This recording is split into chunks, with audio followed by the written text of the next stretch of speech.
ഞാൻ ഒരു സഹോദരനോട് ചോദിച്ചു, പരിചിതനായ സഹോദരനെ വഴി കണ്ടു. അപ്പോൾ ചോദിച്ചു, ഒരു കഷ്ടിച്ചൊരു 10-26 വയസ്സേ ഉള്ളൂ, ഒരു ശുശ്രൂഷനാണ്. ജേക്കബ് എന്നാണ്ട് വിശേഷമൊക്കെ സുഖമായിരിക്കുന്നോ? പുള്ളിയോട് പറഞ്ഞു, കൃപയാൽ സന്തോഷമായിരിക്കുന്നു. ദേവദാസൻ ഇപ്പോൾ എവിടെയാ? ഞാൻ ചോദിച്ചു, നീ കോഴിപ്പൂവനെ വിഴുങ്ങിയോ ജീവനോടെ? അപ്പോൾ നമ്മൾ ഇങ്ങനെ സംസാരിക്കുന്നതാണ് ഒരു കൃപയെന്നാണ് ആളുടെ ധരിച്ചിരിക്കുന്നത്. മിമിക്രിക്കാർ പറയുന്ന പോലെ. അതുകൊണ്ട് കുഴപ്പം ഈ മിക്സർ ഓപ്പറേറ്റ് ചെയ്യുന്നതിന് വലിയ പാടാണ്. മിക്സറിൻ്റെ സൗണ്ടാണോ നമ്മളെ സൗണ്ടാണോ ഇത് ഒന്നും അഡ്ജസ്റ്റ് ചെയ്യാൻ പറ്റില്ല. അപ്പോൾ നിങ്ങളുടെ ആ നിലവാരം അനുസരിച്ച് ഞാൻ ശുശ്രൂഷിക്കാനായി വന്നിരിക്കുന്നത്. ഈ സൗണ്ട് മാറ്റണേ മാറ്റും, കുഴപ്പമില്ലല്ലോ. അപ്പോൾ നമുക്കൊന്ന് പഠിച്ച് കാര്യങ്ങൾ ഒന്നിച്ചുള്ളത് ചർച്ച ചെയ്യാം. പഠിക്കുക പഠിപ്പിക്കുക എന്നൊക്കെ പറയാനുള്ള ഒരു അതോറിറ്റി ഒന്നും ഉള്ള ആളല്ല ഞാൻ. നമ്മൾ ഒരുമിച്ചൊരു വിഷയത്തിലേക്ക് കിടക്കുകയാണ്. ഏതായാലും ഒരു കാര്യം ഉറപ്പാണ്, ലിറ്ററലായിട്ട് അക്ഷരികമായി യേശുവിൻ്റെ പുനരാഗമനം വിശ്വസിക്കുന്നവരാണ് നമ്മൾ. യേശു കർത്താവ് വരും, അക്ഷരികമായി വരും. തിരുസഭയെ അക്ഷരികമായി തന്നോട് ചേർക്കും.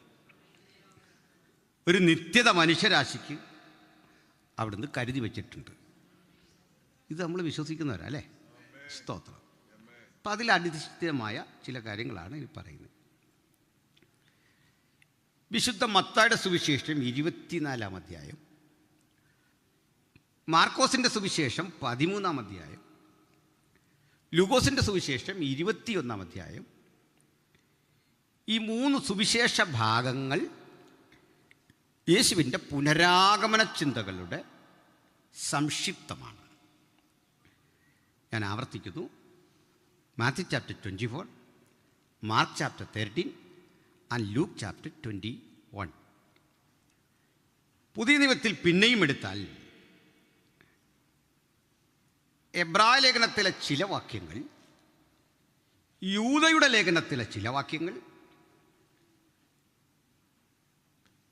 1 കൊരിന്ത്യർ 15-ാം അധ്യായം, വെളിപ്പാട് പുസ്തകം സമഗ്രമായും things related to the second coming of Christ, ക്രിസ്തുവിൻ്റെ പുനരാഗമന ചിന്തകളാൽ സമ്പന്നമായ ഭാഗങ്ങളാണ്. പഴയ നിയമത്തിലേക്ക് ചെന്നാൽ പരോക്ഷമായി യേശുവിൻ്റെ വരവിനെപ്പറ്റി പറഞ്ഞിട്ടുണ്ട്. ഉൽപ്പത്തി മുതൽ യേശുവിൻ്റെ രാജ്യത്വം, യഹൂദ ഒരു ബാലസിംഹം. ഉൽപ്പത്തി മുതൽ ആരംഭിച്ച് പ്രവാചക കൃതികളിൽ പ്രധാനമായും യേശുവിൻ്റെ ദൈവരാജ്യം, 1000 ആണ്ട് വാഴ്ച, അതുപോലെ നിത്യത, ഇവയെല്ലാം രേഖപ്പെടുത്തിയിട്ടുണ്ടെങ്കിലും സമഗ്രമായി സെക്കൻഡ് കമ്മിങ്ങിന്, യേശുവിൻ്റെ ദൈവരാജ്യ സ്ഥാപനത്തിന് ഊന്നൽ കൊടുത്തുകൊണ്ട് പഠിപ്പിക്കുന്ന ഒരു പുസ്തകം ബുക്ക് ഓഫ് ഡാനിയലാണ്. കൂടാതെ ഇരമ്യാവിലെ, ആമോസിലെ, എസക്കിയലിലെ പ്രവചനങ്ങളിൽ ഒക്കെ തന്നെ യേശുവിൻ്റെ പുനരാഗമനം ഒരു സുപ്രധാന വിഷയമാണ്.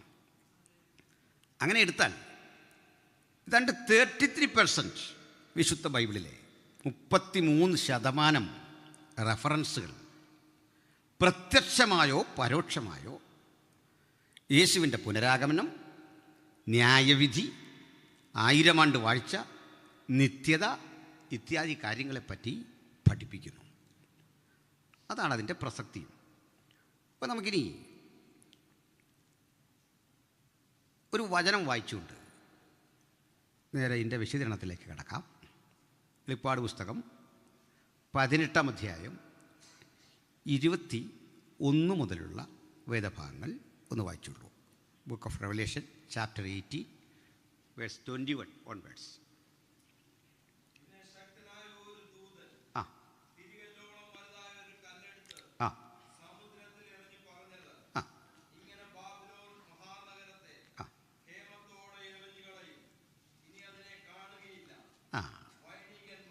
അത് വിശദീകരിക്കാം.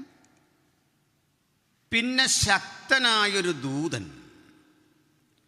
തിരികല്ലോളം വലുതായൊരു കല്ല്. പണ്ട് നമ്മുടെ നാട്ടിൽ ധാന്യം പൊടിക്കുന്ന ഒരു സംവിധാനമാണ് തിരികല്ല്. അല്ലെ നമ്മുടെ ആട്ടുകല്ലിനെ അനുസ്മരിപ്പിക്കുന്ന, അല്ലൊരു ഗ്രൈൻഡർ ഇതുപോലൊന്നിനെ എടുത്ത് കടലിലെറിഞ്ഞിട്ട് ഒരു ദൂതൻ പറയുന്നു, ഇങ്ങനെ ബാബിലോൺ എന്ന മഹാനഗരത്തെ ഹേമത്തോടെ നശിപ്പിക്കും. ഒരുപക്ഷെ ഇന്ന് ഈ ഒരു വിഷയം പറയാനാകും നമ്മുടെ മുമ്പിൽ സമയമുണ്ടാവുക. അതിനെ നശിപ്പിക്കുമെന്ന് മാത്രമല്ല, എന്തൊക്കെ സംഭവിക്കും എന്നുകൂടി ആ വചനം വെച്ച് നമുക്കൊന്ന് പഠിച്ചു പോകാം. വായിച്ചാട്ടെ. വൈണികന്മാർ എന്ന് പറഞ്ഞാൽ, വൈണികന്മാർ എന്ന് വെച്ചാൽ വീണ മീട്ടുന്നവർ. പിന്നെ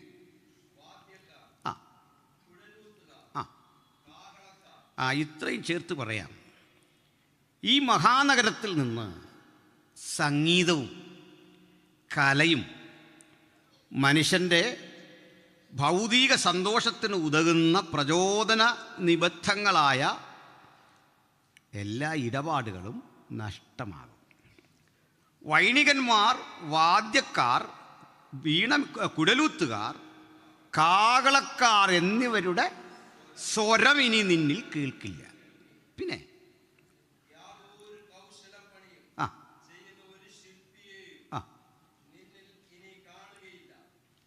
കൗശലപ്പണി. ഞാനിവിടെ ചോദിച്ചു, ഈ കൗശലപ്പണി എന്താണെന്നറിയാമെന്ന് ചോദിച്ചാൽ പറഞ്ഞു തൊഴിലുറപ്പാണ്. തൊഴിലുറപ്പല്ല, പിന്നെ നിർമ്മാണകല, കൺസ്ട്രക്ഷൻ. അപ്പോൾ ഇങ്ങനെയുള്ള നിർമ്മാണകലയ്ക്ക് പേര് കേട്ട ആ നഗരത്തിൽ നിന്ന് ഇതൊക്കെ നശിക്കും, അതിൻ്റെ പ്രസക്തി കുറയും. പിന്നെ യന്ത്രവൽകൃതമായ ആ നഗരത്തിൽ നിന്ന് വ്യവസായശാലകൾ നഷ്ടമായിട്ട് അവിടെ ഇനിയും ആ ഇരമ്പലുണ്ടോ വ്യവസായ സ്ഥാപനങ്ങളുടെ, അത് നഷ്ടമായിട്ട് ആ നഗരം ഇരുട്ടിലമരും. പിന്നെ ആ നഗരത്തിൽ വൈദ്യുതി ലഭ്യമല്ലാതെ വന്നിട്ട് നഗരം അന്ധകാരത്തിലേക്ക് ആപതിക്കും. പിന്നെ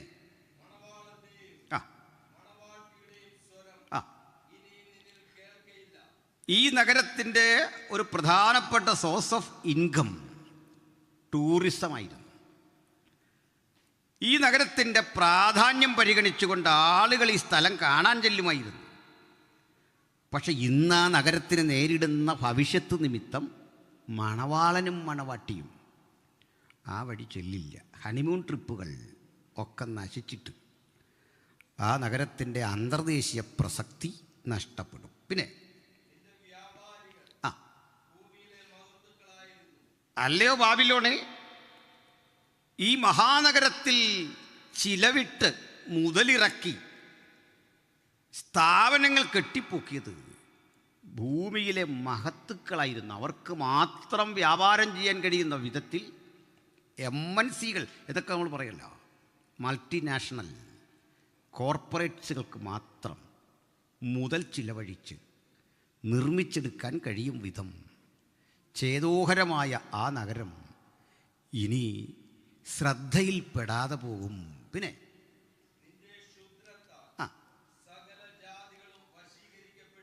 അല്ലയോ ബാബിലോണേ, മനുഷ്യൻ വികസനം എന്ന പദം ഉപയോഗിച്ചത് നിന്നെ നോക്കിയിട്ടാണ്.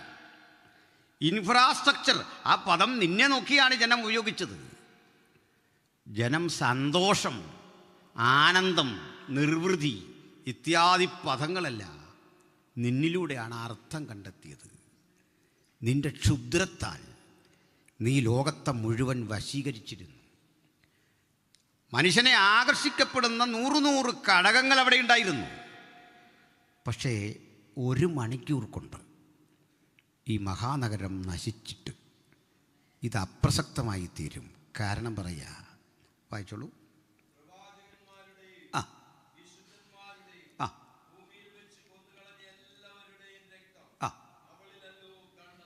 ഈ നഗരമാണ് എല്ലാത്തരം ഏറ്റുമുട്ടലുകളും രക്തച്ചൊരിച്ചിലും നമ്മൾ പാപമെന്ന് വിവക്ഷിക്കുന്ന, അധർമ്മമെന്ന് വിവക്ഷിക്കുന്ന എല്ലാ തിന്മകളുടെയും വിളനിലം. അതുകൊണ്ട് ഇതിന് മീതുള്ള ദൈവത്തിൻ്റെ ന്യായവിധിയുടെ സൂചകമാണ് ഈ കേട്ടത്. അപ്പോൾ നമ്മുടെ ആദ്യത്തെ ക്ലാസ്സിൽ ഈ ഒരു പദം ചിന്തിക്കുന്നത് ബാബിലോൺ. എന്താ പറയുന്നു?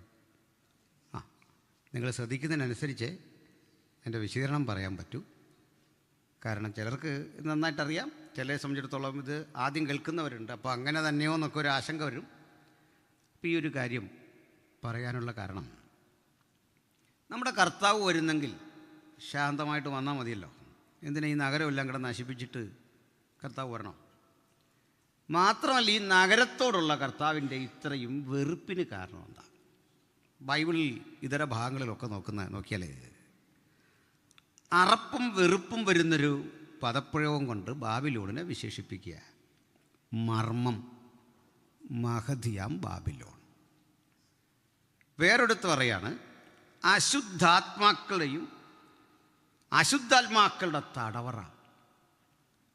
പിന്നെയും കൽദയരുടെ പ്രശംസാലങ്കാരമായ ബാബിൽ, ഭൂതങ്ങളുടെ പാർപ്പിടം, മഹതിയാം ബാബിലോൺ, വേശ്യമാരുടെയും മ്ലേച്ഛതകളുടെയും മാതാവ്. എങ്ങനെ നോക്കിയാലും ഏതോ ഒരപര്യാപ്തത നിറഞ്ഞു നിൽക്കുന്ന വാക്കുകൾ കൊണ്ട് ബാബിലോണിനെ വിവക്ഷിക്കുന്നു. ഈ കാര്യമൊക്കെ നമുക്കൊന്ന് പഠിച്ചാലോ, ഗ്രഹിച്ചാലോ? കുഴപ്പമില്ല. ഇത് ദേവാസം പറഞ്ഞൊരു ക്ലാസ്സാണെന്ന്, അതുകൊണ്ടാണ് ഞാൻ ഇങ്ങനെ പറയുന്നത്. ഇത് പ്രസംഗമാകണമെങ്കിൽ നിങ്ങൾ ഉറങ്ങുന്നു എന്ന് കണ്ടാൽ ഇത് പ്രസംഗമായിപ്പോവും. മനസ്സിലായോ? അതിൻ്റെ പ്രസംഗമാക്കാൻ ഇത്രേ ഉള്ളൂ. ഈ വാക്കുകൾക്കകത്തൊരു വൈബ്രേഷൻ. പ്രിയമുള്ളവരേ, അങ്ങനെ പറയണോ? ശാന്തമായിട്ട് പറയാം അല്ലേ? അങ്ങനെയും കൂടെ ഒരു മാറ്റം വരട്ടെ. അപ്പോൾ ഇനി ഈ ബാബിലോൺ എന്നൊരു പദം നമുക്കൊന്ന് പഠിക്കണം. ബാബിൽ, ബാബിലോണിയ, ബാബിലോൺ എന്നിങ്ങനെ സിമിലറായ 3 പദങ്ങൾ നമ്മൾ ഈ രാജ്യത്തെ പറ്റി പറയുന്നുണ്ട്. അത് വലിയ ബുദ്ധിമുട്ടുള്ള കാര്യമല്ല. ബാബേൽ, ബാബിലോൺ, ബാബിലോണിയ, 3 പദങ്ങൾ. ഇതിലേതെങ്കിലും ഒരു പദം ഓർത്തിരിക്കുക. 3 ഓർത്താൽ ഏറ്റവും സന്തോഷം. ഈ 3 പദങ്ങൾക്കൊപ്പം ചരിത്രം അല്ലെങ്കിൽ ഹിസ്റ്റോറിയൻസ്, ചരിത്രകാരന്മാർ ഈ നഗരത്തെ വിളിച്ചൊരു പേരുണ്ട്, മെസപ്പൊട്ടേമിയ. മെസോപ്പൊട്ടേമിയ. ഇതേ നഗരത്തെ ബൈബിളിൻ്റെ പഴയ നിയമം വിളിച്ചൊരു പേരുണ്ട്, അത് ശിനാർ ദേശം എന്നാണ്. കുറേയേറെ പേരുകൾ പറഞ്ഞു. നിങ്ങളൊരു 3 പേര് കുറഞ്ഞ പക്ഷെ ഓർക്കണം: ശിനാർ ദേശം, മെസപ്പൊട്ടേമിയ, ബാബേൽ. ബൈബിളിൻ്റെ പഴയ നിയമത്തിൽ ശിനാർ ദേശമെന്ന്, ബൈബിളിൻ്റെ പുതിയ നിയമത്തിൽ മെസപ്പൊട്ടേമിയ എന്ന്, ബൈബിളിലും ഇടയ്ക്കിടയ്ക്ക് ബാബേലെന്നോ ബാബിലോണെന്നോ വിളിക്കുന്ന ഒരു നഗരരാഷ്ട്രം. നമുക്കിതിൻ്റെ വിശദീകരണം മെസപ്പൊട്ടേമിയ എന്ന പദത്തിൽ നിന്ന് ആരംഭിക്കണം. 2 ഗ്രീക്ക് ശബ്ദങ്ങളുടെ സമന്വയമാണ് മെസപ്പൊട്ടേമിയ. മെസോ അർത്ഥം ഇടയ്ക്കുള്ള സ്ഥലം, പൊട്ടേമിയ 2 നദികൾ എന്നാണ് അർത്ഥം. മെസോപ്പൊട്ടേമിയ മീൻസ് 2 നദികൾക്കിടയിലുള്ള സ്ഥലം. അതേതൊക്കെ ഇത് പറയാം. ഇന്നത്തെ റഷ്യയുടെ അതിർത്തി പ്രദേശത്ത് അർമീനിയയിലെ വാൻ തടാകത്തിൽ നിന്ന് ഒരു നദി ഉത്ഭവിക്കുന്നു. വാൻ തടാകത്തിൽ നിന്ന് ആരംഭിച്ച് 2300 കിലോമീറ്ററുകൾ സഞ്ചരിച്ച് ഈ നദി പേർഷ്യൻ ഉൾക്കടലിൽ പതിക്കുന്നു. ഈ നദിയുടെ പേര് യൂഫ്രട്ടീസ് എന്നാണ്. യൂഫ്രട്ടീസ് നദിയുടെ ലെങ്തും അതിൻ്റെ ഡീറ്റെയിൽ ഒന്നുകൂടി പറയുന്നു. ഇന്നത്തെ റഷ്യയുടെ അതിർത്തി പ്രദേശത്ത് അർമീനിയയിലെ വാൻ തടാകത്തിൽ നിന്ന് ഉത്ഭവിച്ച് 2300 മൈൽ സഞ്ചരിച്ച്, കിലോമീറ്റർ സഞ്ചരിച്ച് ഈ നദി പേർഷ്യൻ ഗൾഫിൽ പതിക്കും. ഈ നദി കടലിൽ പതിക്കുന്ന അഴിമുഖത്തിന് 45 മൈൽ പിന്നിൽ വച്ച് മറ്റൊരു നദി അതോട് ചേരും. അതിൻ്റെ പേര് ടൈഗ്രീസ് എന്നാണ്. ടൈഗ്രീസ് ആരംഭിക്കുന്നത് പെട്ടകമുറച്ചു എന്ന് കരുതുന്ന അരാരത്ത് പർവ്വതനിരകളിൽ നിന്നാണ്. അതിൻ്റെ ദൈർഘ്യം 1900 കിലോമീറ്ററാണ്. 2 നദികളിൽ വലുത് യൂബ്രട്ടീസാണ്. അതുകൊണ്ട് ബൈബിൾ ഇതിനെ മഹാനദി എന്ന് വിളിച്ചു. മഹാനദി എന്ന് വിളിക്കുക മാത്രമല്ല, ഇസ്രായേലൈറ്റ്സിന് അതിർത്തി വിഭജിക്കുമ്പോൾ ഞാൻ നിനക്കും നിൻ്റെ സന്തതിക്കും മിസ്രയീമ്യരുടെ നദിയായ നൈൽ മുതൽ മഹാനദി വരെയുള്ള സ്ഥലം അവകാശഭൂമിയായി തന്നിരിക്കുന്നു. അപ്പം നീലനദി മുതൽ യൂബ്രട്ടീസ് വരെയാണ് ശരിക്കുള്ള അവരുടെ ലാൻഡ്. അപ്പോൾ ഇന്നത്തെ പാലസ്തീൻ വാദമൊക്കെ വരുമ്പോൾ അവിടെ ഇന്ന് കഷ്ടിച്ചൊരു 120 മൈലാണ് അവരുടെ പക്കലുള്ളത് ചുറ്റളവ്, ചെറിയൊരു സ്ഥലം. ഈ പാലസ്തീൻ എന്നൊരു പേര് പോലും വാസ്തവത്തിൽ ആവശ്യമില്ലാത്തതാണ്.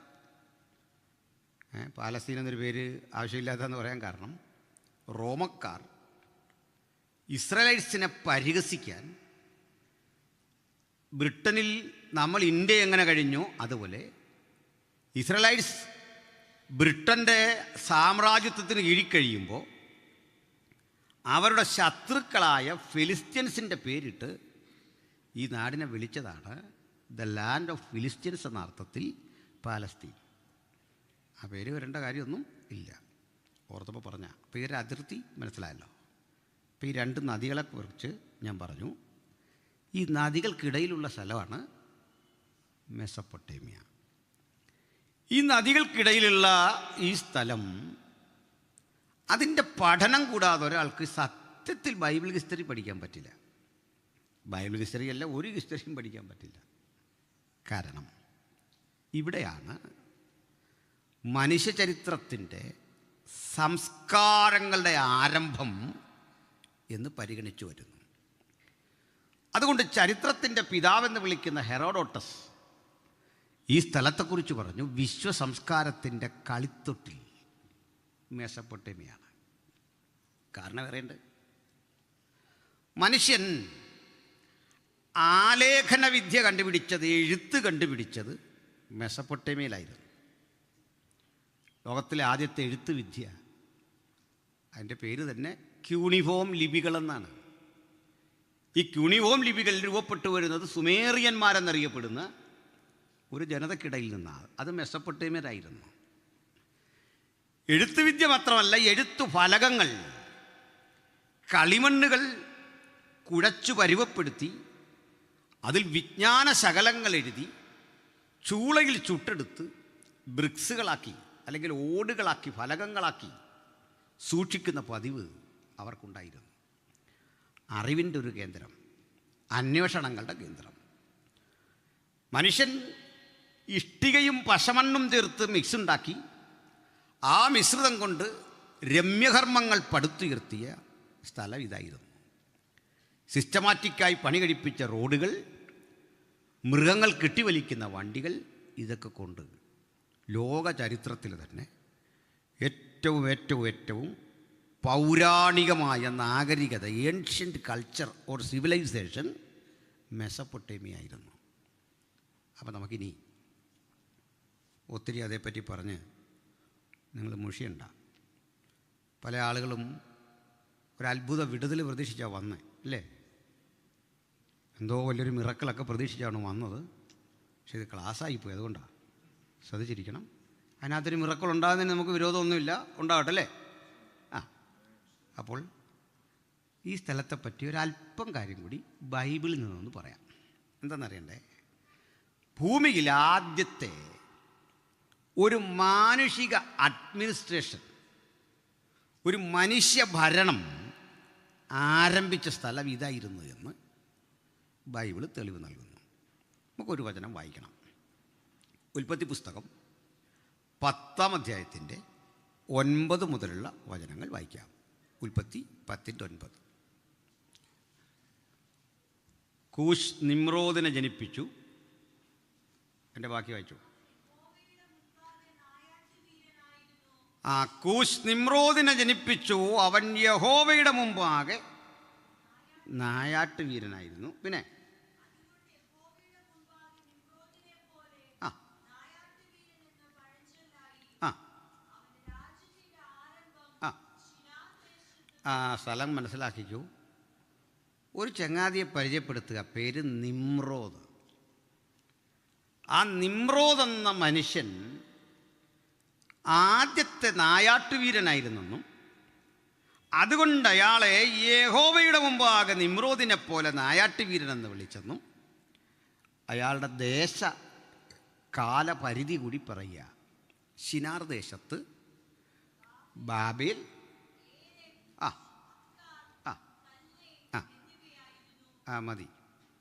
അക്കാഡിയൻ സംസ്കാരത്തെ, കൽദയ സംസ്കാരത്തെ, ഉറൂക്ക് എന്ന് ചരിത്രത്തിൽ പറയുന്ന ആധുനിക ഇറാഖിൻ്റെ സംസ്കാരത്തെ, അതാ ഏറക്കെന്ന് എഴുതിയിരിക്കുന്നത്, ഈ സ്ഥലങ്ങളെല്ലാം ചേർത്തുകൊണ്ട് ഭരിച്ച ഒരു രാജാവിൻ്റെ പേരാണ് നിമ്രോദ്.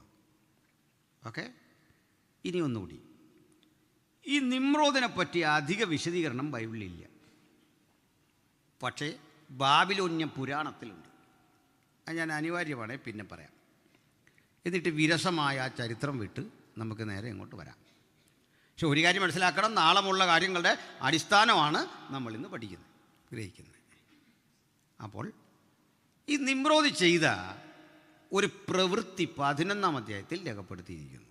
മനുഷ്യൻ കിഴക്കോട്ട് യാത്ര ചെയ്ത് ശിനാർ ദേശത്തൊരു സമഭൂമി കണ്ടു. എന്നിട്ട് പശമണ്ണ് കുമ്മായമായിട്ട് ഉപയോഗിച്ചു, ഇഷ്ടിക ഉപയോഗിച്ച് ഒരു പടുകുറ്റൻ ഗോപുരം, ഒരു കോട്ട കെട്ടി. ആ പണി പാതി വഴിയിൽ തകർന്നുപോയി. അവിടെ ഒരു കാര്യം എഴുതിയിരിക്കുക, ഭൂമിയിലൊക്കെയും അതുവരെ ഒരേ വാക്കും ഒരേ ഭാഷയുമായിരുന്നു. അതിൽ പറയാം, കോട്ടയത്തും തമിഴ്നാട്ടിലും ആഫ്രിക്കയിലും അന്റാർട്ടിക്കയിലും എല്ലാം ഒറ്റ വാക്ക് ഒരു ഭാഷയാണ്. വിശ്വാസം ഉണ്ടോ? ബൈബിളിൽ എഴുതിയിരിക്കുന്ന, വിശ്വസിക്കാതെ തരവില്ലല്ലേ? ലോകത്തെല്ലാ ഭാഷയും ഒരു ഭാഷയിൽ നിന്ന് രൂപപ്പെട്ടു എന്നാണ് ബൈബിളിൻ്റെ കാഴ്ചപ്പാട്. ഒറ്റ ഭാഷ. നിങ്ങൾക്ക് അതിന് ഞാനൊരു തെളിവ് തന്നിട്ട് മുമ്പോട്ട് പോവാം. ഇതൊക്കെ രസകരമായ കുറേ കാര്യങ്ങളാണ്. തെളിവ് തരാം. നമ്മൾ ഒരാളെ പരിചയപ്പെടുമ്പോൾ ആദ്യം എന്താ ചെയ്യുന്നത്? വിഷ് ചെയ്ത ശേഷം എന്ത് ചെയ്യും? പരിചയപ്പെടുന്നതിൻ്റെ ഭാഗമായിട്ട് ആദ്യം ചെയ്യുന്നത് കാശ് ചോദിക്കുമോ? അതൊന്നും ആദ്യം കയറി ചോദിക്കല്ല, അബദ്ധമാണ്. ശരി, കഴിയട്ടെ. ആദ്യം എന്താ ചെയ്യുന്നത്? പേര്. പേരെന്നുള്ളതിന് ഇംഗ്ലീഷിൽ എന്ത് പറയും? നെയിം. ഹിന്ദിയിൽ എന്ത് പറയും? നാം. സംസ്കൃതത്തിൽ പറയും നാമം. മലയാളത്തിലും പറയാം നാമം, അല്ലേ? നെയിം, നാം, നാമം. ഇനി ഇതിന് ഹീബ്രുവിൽ പറയുന്നത് വളരെ രസകരമായ പ്രയോഗമാണ്. ഷെയിം എന്നാണ്. SHAME. നിങ്ങൾ ഇസ്രയേലിൽ ചെന്ന ഒരു ജൂതൻ നിങ്ങളെ കണ്ടിട്ട് ഷെയിം എന്ന് പറഞ്ഞാൽ നമ്മളിങ്ങനെ നോക്കേണ്ട കാര്യമൊന്നുമില്ല. മത്തായിച്ചെന്നങ്ങ് പറഞ്ഞാൽ മതി, സാബു എന്നങ്ങ് പറഞ്ഞാൽ മതി. ഷെയിം അവർ കുറേ നേരം ചോദിക്കും. ഷെയിം. അറബിയാണെങ്കിൽ ഇങ്ങനെയല്ല, ഇസ്മ. ഇസ്മ. അറബിയിൽ ഇസ്മ, ഹീബ്രുവിൽ ഷെയിം, ഇംഗ്ലീഷിൽ നെയിം, സംസ്കൃതത്തിൽ നാമം, ഗ്രീക്കിൽ പറയുന്നത് ഒനോമ എന്നാണ്. എൻ ഒനോമ ഈസൂസ്, യേശുവിൻ്റെ നാമത്തിൽ തന്നെ, ആമേൻ. അപ്പോൾ ഒരു കാര്യം കേട്ടോ, പേര് കൊണ്ട് ഈ ശബ്ദത്തിനൊരു സ്വരസമന്വയം ഒരുപോലെ വരുന്നുണ്ടോ? ശരിയല്ലേ? പണ്ട് ഇത് ഒരു ശബ്ദമായിരുന്നു, ഉപയോഗത്താൽ അല്പസ്വല്പം വ്യത്യാസപ്പെട്ട് വന്നാണിത്. ഇനി ഒന്നുകൂടി പറയാം.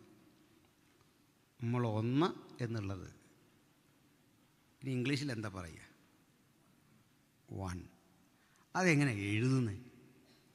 ONE. ONE എന്ന് എഴുതിയിട്ട് ഒന്നേന്ന് വായിക്കാമെന്ന് നോക്കി. ശ്രമിച്ചാൽ പറ്റും. പറ്റില്ലേ? പറ്റും. ഒന്ന്, ഒൺ, ഒൺ, ഒൺ, അങ്ങനെ ഒന്നേ. ഇനി നമ്മുടെ അറബികൾ വീടിന് പറയുന്നൊരു പേരുണ്ട്, ബൈത്ത്. ബൈത്ത്. ജൂതന്മാർ പറയും ബെയ്ത്ത്. അങ്ങനെ നമ്മൾ ബെയ്ത്തിലഖീം. ഓക്കെ.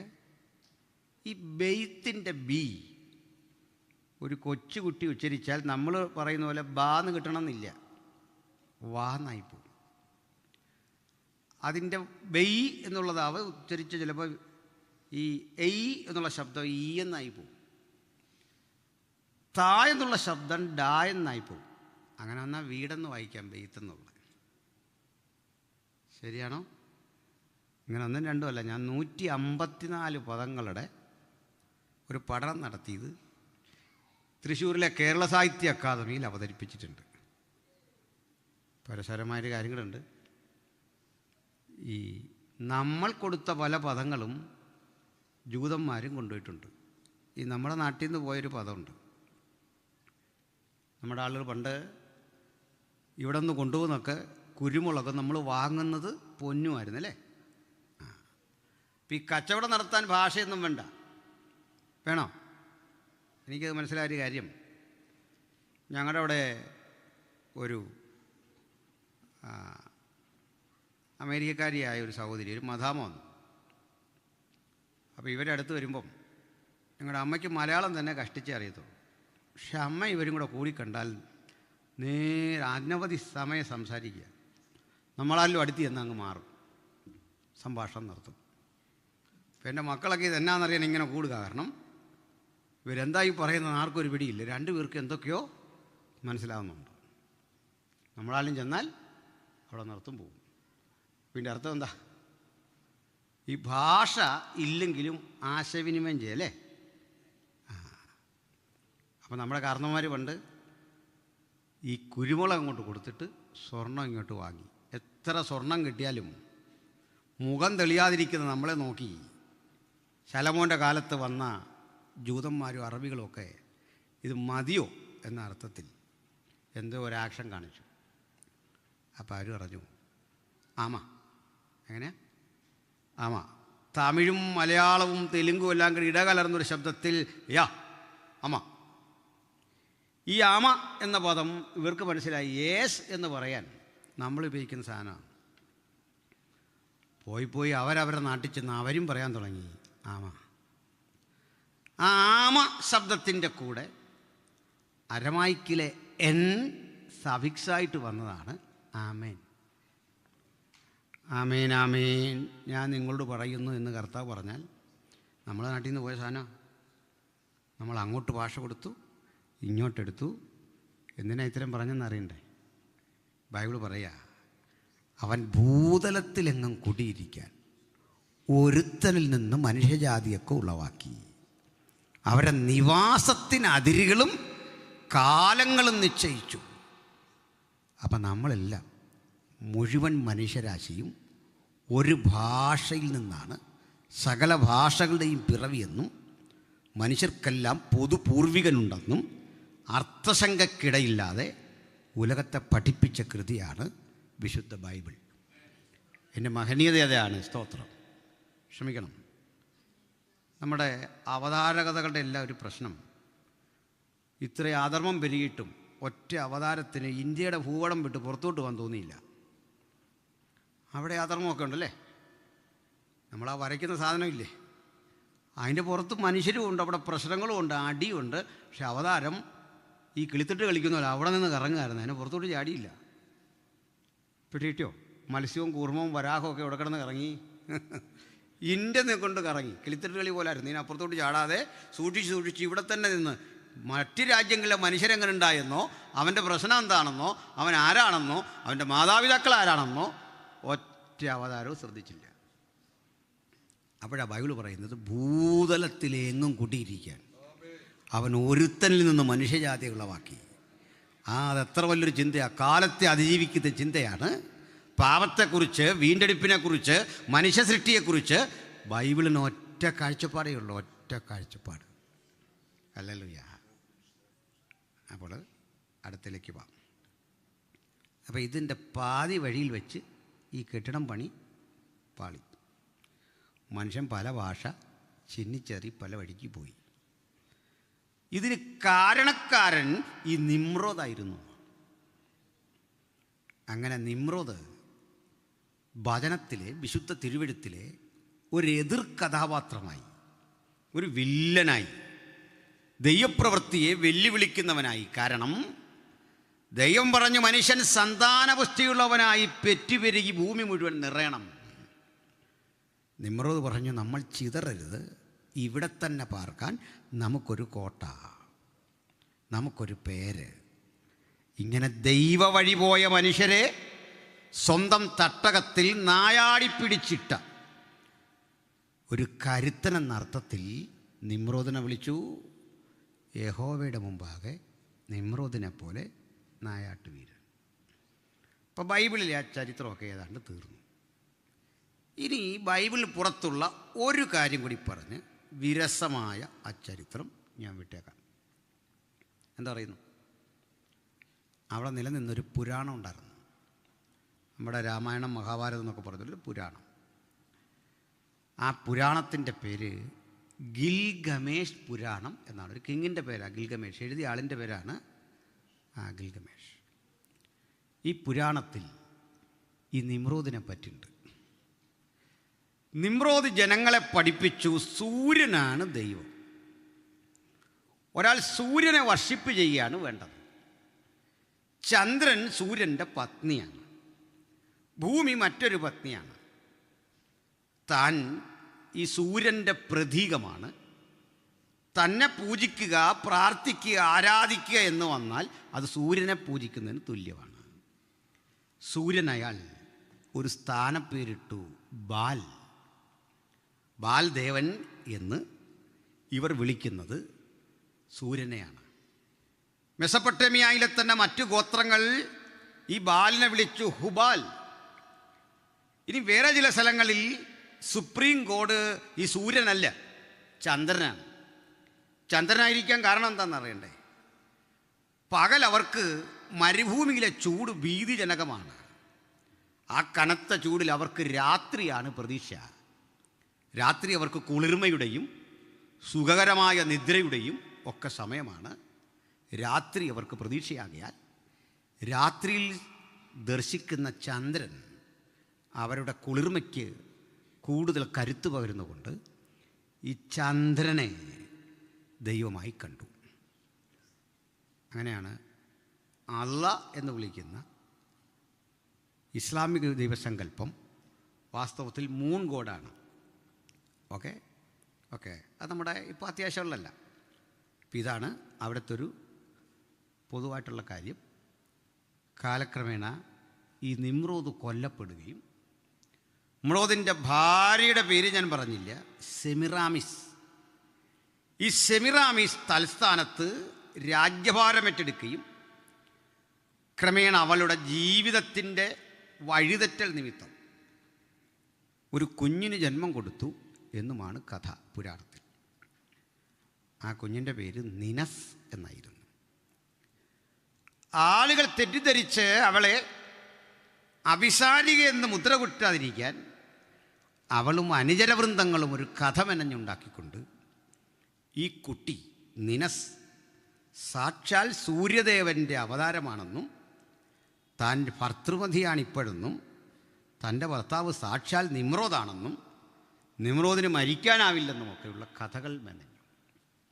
അതുകൊണ്ട് നിമ്രോദും സെമിറാമിസും ഈ കുട്ടിയും ഒരുമിച്ചവരുടെ ആരാധ്യ വിഷയമായി മാറി. സർവോപരി ഇവരെല്ലാം സൂര്യ തേജസ്സിനാൽ, സൂര്യൻ എന്ന ബാൽദേവൻ്റെ അനുഗ്രഹത്താൽ രാജ്യം ഭരിക്കുന്നു എന്ന് തെളിയിക്കാൻ ഇവരുടെ ചിത്രങ്ങളിൽ, ശില്പങ്ങളിൽ, കളിമൺ ഫലകങ്ങളിൽ ഇവരുടെ മുഖത്തിനു ചുറ്റും സൂര്യൻ്റെ ആ തേജോവലയവും വരച്ചു വച്ചു. ഇന്നും മെസപ്പൊട്ടേമിയ ഉത്ഖനനം ചെയ്ത് കിട്ടുന്ന ആ അവശിഷ്ടങ്ങൾ അപ്പനും അമ്മയും കുഞ്ഞും ഇതുപോലെ ആരാധ്യ വിഷയമായിട്ടുണ്ട്.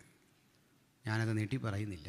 ഒറ്റവാക്കിൽ പറഞ്ഞാൽ, നമ്മൾ തിരുക്കുടുംബം എന്ന പേരിൽ കണ്ടുവരുന്ന ആരാധനാ സങ്കല്പത്തെക്കുറിച്ച് പഠിക്കുമ്പോൾ അത് തീർച്ചയായും ബാബിലോന്യ മഡോണ എന്നവർ വിളിക്കുന്ന സെമിറാമിസും ബാൽദേവനും അല്ലെങ്കിൽ നിമ്രോദും നീനസ്സുമാണ്. വേറെ ഇത്രയും ചരിത്രം നമുക്ക് മനസ്സിലായി. നമ്മൾ ആവശ്യത്തിലധികം ഈ ചരിത്രം പറഞ്ഞു കഴിഞ്ഞു. ഇനി ഒട്ടും അവിടെ നിൽക്കണ്ട, വീട്ടിൽ പോയാലോ? അതിവേഗത്തിൽ പോവാണ്. പക്ഷെ അങ്ങനെ പോകാതിരിക്കാൻ ഒരു കാരണമുണ്ട്. നമ്മുടെ ഒരു അപ്പച്ചൻ അവിടെ ഉണ്ട്, ഒരു കാരണവരെ കളഞ്ഞിട്ട് വനക്കോ ഇല്ല. നമുക്ക് കൊണ്ടുപോകണം. ഈ നാട്ടിൽ ജീവിച്ചിരുന്ന ആ കാരണവരാരാണെന്ന് നിങ്ങൾക്കറിയാം. ആരാണ്? ധൈര്യമായിട്ട് പറഞ്ഞു. അബ്രഹാം. കണ്ടോ, കുറേ പേര് പഠിച്ചു. അബ്രഹാം ജീവിച്ചിരുന്ന ഊർ പട്ടണം ഇവിടെയായിരുന്നു. ഊരിലെ പ്രതാപശാലിയായ ഒരു ധനാഢ്യൻ്റെ പേരാണ് അബ്രഹാമിനെ ദൈവം വിളിച്ചു. നമ്മുടെ മുഖ്യമന്ത്രി 10-60 പോലീസുമൊക്കെ ആയിട്ട് പോകുമ്പോൾ നമ്മൾ എന്തെല്ലാം പറയുന്നു. പക്ഷേ ഇങ്ങേരുടെ കൂടെ 318 അഭ്യാസികളാണ് ഭാവിച്ച. ആർക്കും ഒരു പരാതിയില്ലല്ലേ? പോട്ടെ. അപ്പോൾ 318 അഭ്യാസികൾ, ഇത്രയും സമ്പത്ത് ഒക്കെ ഉള്ള ഊരിലെ ഒരു കോടീശ്വരൻ. പക്ഷെ ഒരു ദിവസം ഒരു ദൈവശബ്ദം കേട്ടു. അബ്രഹാമേ, ഞാൻ നിന്നെ കാണിപ്പാനിരിക്കുന്ന, നമ്മളിലാണെങ്കിൽ പറഞ്ഞാൽ ആദ്യം അതൊന്ന് കാണിക്കും. അതല്ല അതിൻ്റെ ഒരു മര്യാദ അല്ലേ? നാളെ ഞാൻ നിന്നെ കാണിക്കാനിരിക്കുന്ന ദേശത്തേക്ക് പോകാമെന്ന് പറഞ്ഞാൽ ആദ്യം എന്ത് ചെയ്യണം? ഇതൊന്ന് കാണണ്ടേ? എന്നാലും അബ്രഹാം ആ ശബ്ദം കേട്ടപ്പോൾ തൻ്റെ പിന്നിലുള്ളതൊക്കെ ത്യജിച്ചിറങ്ങാൻ തക്ക കരുത്തുള്ളതായിരുന്നു വചനം. അതേ വചനം കൊണ്ടാണ് നമ്മളെയും വിളിച്ചിറക്കിയത്. എത്ര സന്തോഷമാണ്! അബ്രഹാമിനെ വിളിക്കാൻ വേണ്ടി ചിലവഴിച്ച അതേ മൂലധനം ചിലവഴിച്ച് സാധുക്കളായ നമ്മളെയും തമ്പുരാൻ വിളിച്ചു എന്ന് പറയുമ്പോൾ ആ വിളിയുടെ മാറ്റും പവിത്രതയും ശ്രേഷ്ഠതയും എത്ര വലുതാണ്. ഇനിയാണ് ഈ യാത്രയിൽ അബ്രഹാം 10 രാജാക്കന്മാരുടെ എതിരിട്ടു. 10 പേരുമായിട്ട് ഏറ്റുമുട്ടി. ഉൽപ്പത്തി ഒരു 12 മുതൽ ഈ കഥകളാണ്, ഈ സംഭവങ്ങളാണ്. 13-14 വരുമ്പോൾ ആ യാത്രയിൽ സൊദോം രാജാവിനെ അബ്രഹാം സഹായിച്ചു. ഒരു യുദ്ധത്തിൽ ഒരു അലയൻസ് ഉണ്ടായി. ചൈന, പാകിസ്ഥാൻ എന്നൊക്കെ പറഞ്ഞ പോലെ. ഇതെല്ലാം പറയുമ്പോൾ എനിക്ക് ചൈനയോട് വലിയ മതിപ്പ് തോന്നിയിരുന്ന ആളാണ്. യഥാർത്ഥത്തിൽ നമ്മുടെ സ്നേഹിതൻ ചൈനയാണെന്നാണ് കഴിഞ്ഞ ദിവസങ്ങളിൽ മനസ്സിലായത്. മറ്റൊരു കാര്യം കൂടെ മനസ്സിലായി. നമ്മുടെയൊക്കെ വീടുകളിൽ ചില സഹോദരന്മാർ ഈ പഴയ സാധനമൊക്കെ എടുക്കാൻ വരുമായിരുന്നു. ഞാൻ എൻ്റെ പഴയ കേബിൾ ടി വി ആ ഡിഷാൻറ്റിനെയൊക്കെ കൊടുത്തു. പിന്നെ മനസ്സിലായി ഇതെല്ലാം ചൈനയിൽ ചെന്നിട്ട് അവരിത് പാകിസ്ഥാന് കൊടുക്കുക, ആയുധമാണെന്നും പറഞ്ഞു. ഇതാ ഇത്രയും വില കൊടുത്ത് നമ്മളോടൊക്കെ മേടിച്ചുകൊണ്ട് പോയി. എന്ത് ചെയ്തു? നമ്മൾ വിറ്റ ഡിഷാൻറ്റിനെയും ഇതെല്ലാം വെച്ചിട്ട് ആ പാവങ്ങളോട് പറഞ്ഞു ഇത് പ്രതിരോധമാണ്. ഇതും വെച്ചോണ്ടാണ് നമ്മളെ നേരിട്ടല്ലേ എന്ന് പറഞ്ഞൊരു അലയൻസ്. അങ്ങനെ സോദോൻ രാജാവ് ജയിച്ചു. അപ്പോൾ സോദോൻ രാജാവ് ഈ കൊള്ള മുതലിൽ ചിലത് അബ്രഹാമിന് കൊടുത്തു. അപ്പോൾ അബ്രഹാം പറഞ്ഞു, എൻ്റെ കൂടെ വന്ന സൈനികർ, നീ അവരുടെ ഫുഡുമൊക്കെ നോക്കിയല്ലോ, എന്തൊക്കെയല്ലേ അവർക്ക് കൊടുത്തല്ലോ, മതി. എന്നിട്ട് ഒന്നുകൂടെ പറഞ്ഞു, അങ്ങനെ നീ തന്നിട്ട് അബ്രഹാം അനുഗ്രഹിക്കപ്പെട്ടു എന്ന് പറയാതിരിക്കാൻ നീ തരുന്ന ഒന്നും, അവസാനം പറയാം, ചെരുപ്പ് വാറ് പോലും, ഷൂ കെട്ടുന്ന ലേസ് പോലും വേണ്ട. എന്തൊരു നിശ്ചയദാർഢ്യം അല്ലേ? വേണ്ട, ഒന്നും വേണ്ട. അതിൻ്റെ കാരണം കൂടെ പറഞ്ഞു, ഞാനൊരു ദിവസം അനുഗ്രഹിക്കപ്പെടും, അന്ന് നീ പറയരുത് ഞാൻ കൊടുത്തതാ ഇതൊന്നും. അപ്പോൾ ആദ്യം ഈ ക്ലാസ്സിൽ പഠിക്കണം, ബന്ധിക്കപ്പെടുന്ന ഒരു അനുഗ്രഹവും നമുക്ക് ആവശ്യമില്ലെന്നങ്ങ് തീരുമാനിക്കണം. ഈവൻ മക്കൾ തന്നാൽ പോലും ഭാവിച്ചാൽ അതിനകത്ത് ഇങ്ങനൊരു കണക്ഷൻ ഉണ്ടെങ്കിൽ വേണ്ടെന്ന് നോക്കണം നമുക്ക്. സന്തോഷമല്ലേ? അതേന്ന് മക്കൾ തന്നിട്ടാണ് നമ്മുടെ കാര്യം നടക്കുന്നതെന്ന് അവർക്ക് തോന്നിപ്പോയാൽ അതുപോലും വേണ്ടെന്ന് വെക്കണമെന്ന് ഭക്തൻ. വാശിയൊന്നും അല്ലെന്നേ, നമ്മുടെ വഴി മുകളിലാണ്. അതുകൊണ്ട് പറഞ്ഞ ഹല്ലേലൂയ. നമ്മുടെ മുഴുവൻ സ്രോതസ്സും തമ്പുരാൻ്റെ പക്കലാണ്. അതുകൊണ്ടാണ് അന്ന് അത്ര അഭിമാനമാണ്. തമ്പുരാൻ തന്നിട്ടാണ് നമ്മുടെ അനുദിന ജീവിതം മുമ്പോട്ട് പോകുന്നതെന്ന് പറയുമ്പോൾ അത് തരുന്നൊരു ശക്തിയുണ്ടല്ലേ, ഒരു കോൺഫിഡൻസ് ഉണ്ട്. സ്തോത്രം, ഹല്ലേലൂയ. ഇങ്ങനൊരു സമർപ്പണം അബ്രഹാം എടുത്തു തീരുകയും ദൈവത്തിന് ഭയങ്കര സന്തോഷം. എന്താണെന്നറിയണ്ടേ? 14 അധ്യായം തുടങ്ങുമ്പോൾ കർത്താവ് പറയുക, അബ്രഹാമേ അബ്രഹാമേ, ഞാൻ നിൻ്റെ അതിമഹത്തായ പ്രതിഫലം. വലിയൊരു ദൂതല്ലേ അത്? കാരണം നമുക്കാരൊക്കെയോ വച്ച് നീട്ടിയത് വേണ്ടെന്ന് പറഞ്ഞപ്പോൾ അതങ്ങോട്ട് പറയാനിരുന്നു. അപ്പോഴേ ദൈവം പറയുക, ഞാനാ നിൻ്റെ പ്രതിഫലം. അത് ഹൃദയത്തിലൊന്ന് പതിഞ്ഞ എന്തൊരു ആനന്ദം അല്ലേ? ഞാൻ നിൻ്റെ അതിമഹത്തായ പ്രതിഫലമെന്ന് തെറ്റുപറ്റാത്ത ദൈവം, വാഗ്ദത്തങ്ങളിൽ വിശ്വസ്തൻ അബ്രഹാമിനോട് പറഞ്ഞിട്ട് പറയുക, മറ്റൊന്നുകൂടി, ഞാൻ നിൻ്റെ പരിചയമാണ്. വാളാണെന്നല്ല, പരിചയമാണ്. കാരണം വാള് കയ്യിലുള്ളതിനേക്കാൾ അത്യാവശ്യമാണ് പരിചയം അല്ലേ? ഞങ്ങളുടെ നാട്ടുകാരനായ ഒരു ദേവാസിനെ അറിയാം. അദ്ദേഹം ഈ സുവിശേഷം ഇതെല്ലാം പറഞ്ഞിട്ട് പരസ്യവും എല്ലാം പ്രസംഗിച്ചിട്ട് ഈ ഷർട്ടിൻ്റെ 2 ബട്ടൺ അഴിച്ചിട്ട് കൈ ഇങ്ങനെ നീട്ടിയിട്ട് ഈ വെട്ടുകൊണ്ടെല്ലാം കാണിച്ചു കൊടുക്കും. നാട്ടിലെ വലിയ ഗുണ്ടയായിരുന്നു പറയും. ഞാൻ എൻ്റെ പൊന്നച്ച ഈ പൈത്യക്കേട് കാണിക്കല്ലേ, കാരണം അച്ഛൻ ഈ തെരുവിൽ കിടന്നെല്ലാം മേടിച്ച് കെട്ടിയിട്ട്. ഗുണ്ട മേടിച്ച് കിട്ടുന്ന ആളാണോ? കൊടുക്കുന്ന ആളല്ലേ? അവരാ കാണിക്കേണ്ടത് എന്നെ ഇന്ന ഉള്ളി, ഈ അടയാളം അല്ലേ? ചുമ്മാ ആവശ്യമില്ലാത്ത ഇനി മേലെ ഇത് പറഞ്ഞേക്കല്ലെന്നോ. എന്തിനാ പറഞ്ഞെന്നറിയണ്ടേ? വാള് കയ്യിലിരുന്നിട്ട് കാര്യമില്ല. വെട്ട് കിട്ടണേ വിട്ടായിരിക്കണേ, പരിചയം വേണോ തടയാൻ? നിങ്ങളിതിനെ എങ്ങനെ വ്യാഖ്യാനിക്കുമെന്ന് അറിയില്ല. ഞങ്ങൾ സുവിശേഷ പ്രസംഗരല്ലേ, അപ്പോൾ പറയുന്നതിനകത്ത് എത്ര കണ്ട് ദൈവശാസ്ത്രം ഉണ്ടോയെന്നും അറിയില്ല. ഞാനാ നിൻ്റെ പരിചയെന്ന് പറഞ്ഞിട്ട് തടയാനുള്ള അവൻ്റെ ആയുധത്തിൻ്റെ വീര്യം ഇസ്രയേലിനെ അടിച്ചപ്പോൾ ആൾക്കാർക്ക് മനസ്സിലായത് ഇത്ര ശക്തി ചെയ്യുന്നുണ്ടെന്ന്. അടി ഇങ്ങോട്ട് വരുമ്പോൾ ജൂതൻ ഓർക്കുന്ന മുഴുവൻ ഈ വചനമായിരിക്കും. ഒരടി എത്ര വിഷമിച്ച് എത്ര പണിയെടുത്താ ഈ പാലസ്തീനും ഐസീസും ഇവരെല്ലാം ഈ സാധനം ഇങ്ങനെ അങ്ങോട്ട് വിടുമ്പം ജൂതന്മാർ വളരെ ലാളിത്യത്തോടെ അതിങ്ങോട്ട് എടുത്തിട്ട് ഇന്നാ എടുത്തു. ഇതുപോലെ നമ്മൾ ഇന്ത്യയും ചെയ്ത പാകിസ്ഥാൻ ഇങ്ങനെ ആഞ്ഞു വീശി ഈ മിസൈലെല്ലാം ഇങ്ങോട്ട് എഴുതുമ്പോൾ നമ്മളിങ്ങനെ പതുക്കെ പിടിച്ചിട്ട് വലിയ വിഷയം ഉണ്ടാകും. ഇന്നാ കുഞ്ഞെന്നെ കൊണ്ടുപോയിക്കോളാൻ. മോഡി നല്ലൊരു പ്രധാനമന്ത്രിയാണ്. കാരണം എന്താ, സമയം നോക്കി അങ്ങ് പെരുമാറിക്കളഞ്ഞു. ഇന്നാ പിടിച്ചു. വലിയ വിഷയമൊന്നുമില്ല, ചെറുതായിട്ട്. കാരണം ഫോമിലായി കഴിഞ്ഞാൽ കളി മാറുമെന്നറിയാം. അതിനൊരു ചെറിയ ദൈവം പരിചയമായപ്പോൾ അവിടെ നുണർന്നെഴുന്നേറ്റവരുടെ ചരിത്രം പഠിക്കണം. ഈ ഹരിശ്രീ എഴുതി പഠിച്ച മനുഷ്യൻ്റെ ചരിത്രം പഠിച്ചാൽ എത്ര പേർക്ക് നോബൽ പ്രൈസ് കിട്ടി പറയാമോ? ഹരിശ്രീ പഠിച്ചവന്മാർക്ക് ഇല്ല. ഇതൊക്കെ ജൂതനും ക്രിസ്ത്യാനിക്കാണ് കിട്ടിയത്. ജൂതനും ക്രിസ്ത്യാനിക്ക് ഏറ്റവും അധികം കിട്ടിയെന്ന് അതിൻ്റെ കാരണം അവൻ പഠിച്ചല്ല ഈ പുസ്തകമാണ്. അവൻ കണ്ടതല്ല ഈ ദൈവത്തെയാണ് പ്രതിരോധിക്കുന്ന സകർമ്മകനായ ആക്റ്റീവ് കോഡിനെയാണ് കണ്ടേ, ക്രിയാത്മകനായ ദൈവത്തെയാണ് കണ്ടേ, എന്തിലും ഏതിലും ഒപ്പം നിൽക്കുന്ന ദൈവത്തെ അവൻ കണ്ടേ. ഹല്ലേലൂയ. ആ ചിന്തയിലെല്ലാം അതിൻ്റെ ഒരു പ്രസരം ഉണ്ടായിരുന്നു.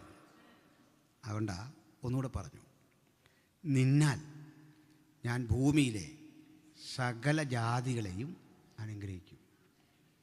ജൂതൻ നിമിത്തം ജൂതനെ ഒരു മീഡിയയാക്കി എടുത്തിട്ട് പറഞ്ഞു, നീ സകല ജാതികളും അനുഗ്രഹിക്കപ്പെടാൻ ഒരു മീഡിയയാവും. അതിന് തെളിവ് വേണം. നമ്മളീ കാണുന്ന വൈദ്യുതിയുടെ പിതാവിൻ്റെ പേര് ഭാരഡെ. അങ്ങനെ യഹൂദനാണ്. ഇനി സിഗ്മണ്ട് ഫ്രോയിഡ് ഒരു ജൂതനാണ്. റഷ്യയിലെ അറിയപ്പെടുന്ന സയൻറ്റിസ്റ്റുകളൊക്കെ പഠിക്കുക, അവരൊക്കെ ജൂത പശ്ചാത്തലമുള്ള. മാർസ് ജൂതനാണ്. നമ്മളൊന്ന് പഠിച്ച് ഐസക് ന്യൂട്ടൺ ജൂതനല്ല, പക്ഷേ അബ്രഹാമിൻ്റെ മകനാണ് ഈ ജെനിസ് പറഞ്ഞു വരുമ്പോൾ, ഐൻസ്റ്റീനും. അപ്പോൾ ഇത്രത്തോളം ചരിത്രത്തിൻ്റെ നെറുകയിൽ ദൈവം പ്രതിഷ്ഠിച്ച കുറേ മനുഷ്യരെ പഠിച്ചാൽ അന്ന് ഊർപ്പട്ടണം വിട്ടിറങ്ങിയത് ഒരു നഷ്ടമേ അല്ല എന്ന് കാലം തെളിയിച്ചു. 50, 100, 70, 80 കൊല്ലം മുമ്പേ ഫിലദൽഫിയ എന്ന് പറയുന്നൊരു ദൈവസഭ ഇവിടെ രൂപപ്പെട്ടു വരുമ്പോൾ ഇറങ്ങിത്തിരിച്ച കുറേ മനുഷ്യരുടെ ത്യാഗത്തിൻ്റെ ചങ്കുറപ്പിലാണ് നമ്മൾ ഈ ചവിട്ടി നിൽക്കുന്നത്. കുറേ ത്യാഗികളുടെ ഇറങ്ങിയപ്പോൾ അവർ ഒറ്റയ്ക്കാ. ഇന്നൊരു വാഗ്ദത്തം അബ്രഹാമിന് കൊടുത്ത പോലെ നമുക്കൊന്ന് സമ്മതിച്ചു കൊടുക്കാം. അവർക്ക് കൊടുത്ത വാഗ്ദത്തത്തിൻ്റെ ആനുകൂല്യം പറ്റിയാണ് നമ്മളിവിടെ നിൽക്കുന്നത്. നമ്മുടെ തലമുറയ്ക്ക് വേണ്ടി ഇനിയും ആ വാഗ്ദത്തങ്ങളെ സംഘടിപ്പിക്കുന്നതാകണം ഓരോ പ്രാർത്ഥനയും. അപ്പോൾ ഈ യാത്രയിൽ അബ്രഹാം 10 രാജാക്കന്മാരെ തോൽപ്പിച്ചു. അബ്രഹാം ആപ്പാടെ ആവശ്യപ്പെട്ടത് ഞാനും ആടുമാടും കന്നുകാലിയൊക്കെ ഇതിൽ നിന്ന് പോക്കോട്ടെ. ആരും വിടുകയില്ല, രക്ഷയില്ല, ഇല്ലേ പോകാൻ നോക്കുകയില്ല. മര്യാദയ്ക്ക് പറഞ്ഞു നോക്കി രക്ഷയില്ല. 10 രാജാക്കന്മാരെയും രാജാവല്ലാത്ത അബ്രഹാം നിശേഷം തോൽപ്പിച്ച് വാഗ്ദത്ത ഭൂമിയായ ഷാലോമിലെത്തി. മനസ്സിലായോ? ഇപ്പം എന്താ വിട്ടിട്ട് വാഗ്ദത്തം നമ്മുടെ കൂടെ ഉണ്ടെങ്കിൽ 10 അല്ല 10,000 പേര് വഴി തടഞ്ഞാലും നമ്മൾ എത്തേണ്ടടുത്തെത്തും. ഈ ശുഭാപ്തി വിശ്വാസം നമ്മുടെ എല്ലാ ഹൃദയത്തിൽ കിടക്കട്ടെ. നമ്മോട് തന്നെ നമുക്ക് പറയാം, ഞാൻ ഇതുവരെ എത്തേണ്ടടുത്ത് എത്തിയില്ല, ഞാൻ എത്താൻ പാകത്തിന് ഇനിയും എന്നെ അയക്കാൻ തമ്പുരാൻ്റെ പക്കൽ ഇനിയും വാഗ്ദത്തം ബാക്കി നിൽക്കുന്നു. ഞാൻ ഇതുവരെ അനുഭവിച്ചതല്ല അനുഗ്രഹം, എന്നെ കാത്തിരിക്കുന്നു ശുഭകരമായ വാഗ്ദത്തം. അതിന് പ്രായം തടസ്സമല്ലെന്നേ, പണം തടസ്സമല്ലെന്നേ, ഓർമ്മക്കുറവ് തടസ്സമല്ലെന്നേ. ദൈവം ഉപയോഗിക്കാൻ ഒരുമ്പെട്ടാൽ ആർക്കും തടയാനാവില്ല. ആർക്കതിനെ ചോദിക്കുന്നത് ഞാൻ പ്രവർത്തിക്കും, ആരത് തടയും? മറിച്ചൊരു വെല്ലുവിളിയുടെ ശബ്ദം കേൾക്കാൻ കാതുകൂർപ്പിച്ച് നമ്മുടെ കർത്താവ് ഇന്നും ഇരിക്കുക, ഞാൻ പ്രവർത്തിക്കും, ആരത് തടയും? ആർക്കും തടയാനാവാത്ത വിധം നമ്മെ ഉപയോഗിക്കുന്നൊരു ദൈവം അബ്രഹാമിൽ കൊടുത്ത നിറവിൻ്റെ പരിണിത ഫലമായി അബ്രഹാം ഷാലോം എന്ന സ്ഥലത്തെത്തി. ആ ഷാലോമിനെ നമ്മൾ അറിയുന്ന പേരാ ഊർ ഷാലോം. അത് ഉച്ചരിക്കാൻ ഷായിപ്പിന് വിഷമായിരുന്നുകൊണ്ട് അങ്ങേര് പറഞ്ഞു ജെറുസലേം. പിടികിട്ടിയോ? കാര്യം ഇവന് ഇത്രയും മിടുക്കനാണെങ്കിലും ചില സാധനമൊന്നും അവന് വഴങ്ങുകയല്ല. സായിപ്പ് ഇന്ന് വരെ ഴ എന്നൊരക്ഷരം പറഞ്ഞ് നമ്മൾ കേട്ടിട്ടുണ്ടോ? അവൻ അതിൻ്റെ കൃപ ഇതുവരെ കിട്ടിയിട്ടില്ല. നമ്മൾ പറഞ്ഞാലേ ഒക്കുള്ളൂ അല്ലേ? നമ്മൾ ഈ ബേദലഹേം എന്നൊക്കെ പറയും, വാസ്തവത്തിൽ ഉച്ചാരണം തെറ്റ ബെയ്ത്ത് ലഖേം ഇതാണ് പറയണ്ടേ. അവനത് വഴങ്ങാത്തതുകൊണ്ട് അവൻ എഴുതി വെച്ചു ബേദലഹേം. നമ്മൾ പറഞ്ഞത് എങ്ങനെ? ബേദലഹേം. ബദേലല്ല ശരി, ബെയ്ത്ത് എൽ, അതാ ശരി പ്രയോഗം. അപ്പോൾ ഇവരെത്തിയ സ്ഥലം എവിടാ? ഊർ ഷാലോം. ഊർ അർത്ഥം പട്ടണം, ഷാലോം അർത്ഥം സമാധാനം. അന്ന് അവിടെ ഒരു രാജാവ് മാത്രമല്ല, ആള് ഒരു പുരോഹിതനും കൂടിയാണ്. ആരാ? മൽക്കീസദേക്ക്. ദൈവം എക്കാലഘട്ടത്തിലും ജൂതന് പുറത്ത്, ആ സംസ്കാരത്തിന് പുറത്ത് കുറേ അഭിഷിക്തരെ ഇങ്ങനെ വച്ചിട്ടുണ്ട്. മിദ്യാനിലെ പുരോഹിതൻ എന്ന് പറയല്ലോ, അത് വേറെ കത്തോലിക്ക പുരോഹിതനൊന്നും അല്ല, ഓർത്തഡോക്സ് ഒന്നും അല്ല, ദൈവമനുഷ്യൻ തന്നെയാണ്. ബിലയാമും ഇങ്ങനെ ഒരു ശേഷിപ്പിനെ ദൈവം എവിടേക്കോ ഇങ്ങനെ ആക്കിയിട്ടിട്ടുണ്ട്. അത് പിടിതരത്തില്ല ദൈവം നമുക്കിപ്പോൾ ഇതാളാരാന്ന്. പൂർണ്ണ അർത്ഥത്തിൽ നമുക്ക് മൽക്കീസദേക്കിനെ വഴങ്ങത്തില്ല. അത് തൽക്കാലം അവിടെ നിൽക്കട്ടെ. അപ്പം മൽക്കീസദേക്ക് അബ്രഹാമിനെ അനുഗ്രഹിച്ചു. എന്നിട്ട് അബ്രഹാം മൽക്കീസദേക്കിന് ദശാംശം കൊടുത്തുന്നു. ഇത് വെച്ച എബ്രാലേഖന കർത്താവ് ഒരു കാര്യം പൂരിപ്പിച്ചു. അബ്രഹാം ദശാംശം കൊടുക്കുമ്പോൾ ലേവി അബ്രഹാമിൽ ഉണ്ടായിരുന്നത് കൊണ്ട് ലേവി കൂടി മൽക്കീസദേക്കിന് ദശാംശം കൊടുത്തെങ്കിൽ ദശാംശം വാങ്ങുന്നവൻ കൊടുക്കുന്നതിനേക്കാൾ അത് വിശ്വാസി ഇതുവരെ അംഗീകരിച്ചിട്ടില്ല. അതാ ഞങ്ങളുടെ എല്ലാം പ്രശ്നം, എൻ്റെയും പാസ്റ്ററൊക്കെ. ആവശ്യം മനസ്സിലായില്ല? ചോദിച്ചാൽ മനസ്സിലായോ? ദശാംശം കൊടുക്കുന്നവൻ അല്ല മേടിക്കുന്നവൻ ദശാംശം കൊടുക്കുന്നതിനേക്കാൾ വലിയവനാണ്. വിശ്വാസിക്ക് തരാൻ മനസ്സിലായിട്ടില്ല. പോട്ടെ, വിട്ടേക്കാം, ഈഗോ നമുക്കിടെ വേണ്ടല്ലേ. തമാശയ്ക്ക് പറഞ്ഞ അതിനങ്ങനെ എടുക്കാവുള്ളൂ കേട്ടോ. അപ്പോൾ ഈ അവിടുന്ന് ഈ ലാൻഡ് കിട്ടി, സന്തോഷമായി അല്ലേ. ഇനി ഞാൻ അല്പം വേഗത്തിൽ പോവാം, വായിച്ച് സഹായിക്കണം. നമുക്ക് മത്തായിയുടെ സുവിശേഷം 1-ാം അധ്യായത്തിൻ്റെ 17-ാം വാക്യം വായിക്കാം. മത്തായി 1:17. somebody read.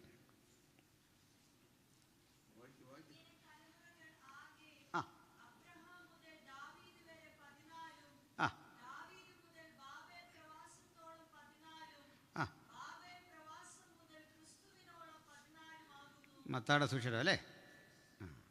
മത്തായിയുടെ ജോലി എന്തായിരുന്നു? മത്തായിയുടെ ജോലി ടാക്സ് അല്ലേ. ധനവിനിയോഗമാണ്, ടാക്സ് കളക്ട് ചെയ്യുക.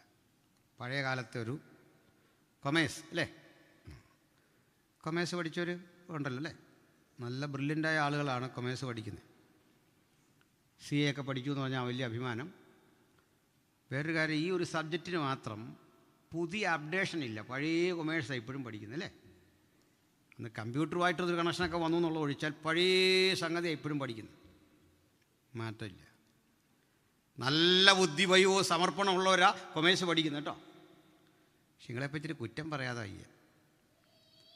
സാഹിത്യം പെട്ടെന്ന് വഴങ്ങുകയല്ല. കൊമേഴ്സ് പഠിച്ചോളൂ, വഴങ്ങോ? വഴങ്ങൂല. കാരണം ഇതിൻ്റെ ലോകം അങ്ങനെയാണ് അല്ലേ. കൊമേഴ്സ് എന്ന് പറഞ്ഞാൽ എന്താ? ശരിക്കും അക്കൗണ്ടൻസി എന്താ? അക്കൗണ്ടൻസി പഠിച്ചവൻ കൂട്ടുന്നുമില്ല, കുറയ്ക്കുന്നുമില്ല, ഗുണിക്കുന്നുമില്ല, ഹരിക്കുന്നുമില്ല. പിന്നെന്താ ചെയ്തേ? നമ്മളൊക്കെ ചെയ്ത ചിലവുണ്ടല്ലോ, അത് അടുക്കി വെക്കുക. നമ്മൾ ചായ കുടിച്ചത്, കമ്മിറ്റി കൂടിയത്, സിമെൻറ്റ് മേടിച്ചത്, ഇതെല്ലാം പുള്ളി ഇങ്ങനെ അറേഞ്ച് ചെയ്ത് വെക്കുന്ന പണിയുടെ പേരാണ് അതല്ലേ കൊമേഴ്സ്. സാഹിത്യം വഴങ്ങത്തില്ല. ന്യായമായിട്ട് മത്തായിക്ക് കൊടുക്കേണ്ട ജോലി ട്രഷററുടെ ജോലിയാണ്. പണി അറിയാം, കൊടുത്തില്ല. കൊടുക്കാതെ കൊടുത്ത പണി എന്താ? ജീവചരിത്രം എഴുതാൻ. എന്തിനാണെന്നറിയണ്ടേ? ഒരു ജഡവും ദൈവസന്നിധിയിൽ പ്രശംസിക്കരുത്, എൻ്റെ കഴിവ് കൊണ്ട് ഇത് ചെയ്തു എന്ന് വരരുത്. എന്നിരുന്നാലും മത്തായി ഒരു അക്കൗണ്ടൻസി, ആ തത്വം ഇവിടെ പ്രവർത്തിച്ചു എന്നാണ് 1-ാം അധ്യായത്തിൽ കാണുന്നത്. കാരണം എന്താ? ഇങ്ങനെ തലമുറകൾ അബ്രഹാം മുതൽ ദാവീദ് വരെ 14, ദാവീദ് മുതൽ ബാബേൽ പ്രവാസം വരെ 14, ബാബേൽ പ്രവാസം മുതൽ ക്രിസ്തു വരെ. അത് തന്നെ അക്കൗണ്ടൻസി കണ്ടോ. അടുക്കും ചിട്ടയ്ക്കും ഇവരെ ജനനത്തിൻ്റെ കണക്കെടുത്ത് നല്ല അറേഞ്ച് ചെയ്ത് ഈ ഷെൽഫിലെടുത്ത് വെച്ചു.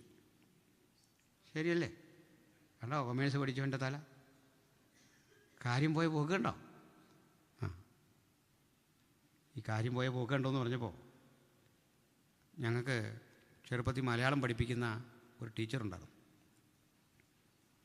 ടീച്ചർമാരുണ്ടെ ക്ഷമിക്കണം, നിങ്ങൾക്ക് നല്ല താലന്തില്ല, ഈ സാഹിത്യം പഠിപ്പിക്കാൻ പോകില്ല, കുഞ്ഞുങ്ങളുടെ ജീവിതം പോക്കാം. അപ്പോൾ ഈ ടീച്ചർ എങ്ങനെ ടീച്ചറായി എന്ന് ഇത്രയും നാളായിട്ട് എനിക്ക് മനസ്സിലായിട്ടില്ല. അപ്പോൾ ഈ ടീച്ചർ ഈ മലയാളത്തിലെ ശ്ലോകമൊക്കെ വരുമ്പോൾ അതിങ്ങനെ ഒരു വിധത്തിൽ തപ്പിത്തടഞ്ഞ് ഇങ്ങനെ പാടുന്ന പോലെ ഒരു പീഡനം ആ പാട്ടിനോട് ചെയ്യും. അർത്ഥം എന്താണെന്ന് ഇന്ന് വരെ ടീച്ചർക്കും അറിയത്തില്ല, നമുക്കും അറിയത്തില്ല. ആ കാര്യങ്ങൾ ഇങ്ങോട്ട് വരുമ്പോൾ താരിൽ തന്നീ കടാക്ഷാഞ്ചല മധുവകുൽ ആരാമ രാമാ ജനാനാ നീരിൽ താർവാണ വൈരാകര നികരതമോ മണ്ഡലീ ചണ്ഡഭാനോ, ഇത്രയും പറഞ്ഞിട്ട് പറയും കണ്ടോ അർത്ഥം പോകുന്ന പോക്ക് കണ്ടോ. അർത്ഥം അങ്ങ് പോവുക, കൈവിട്ടു.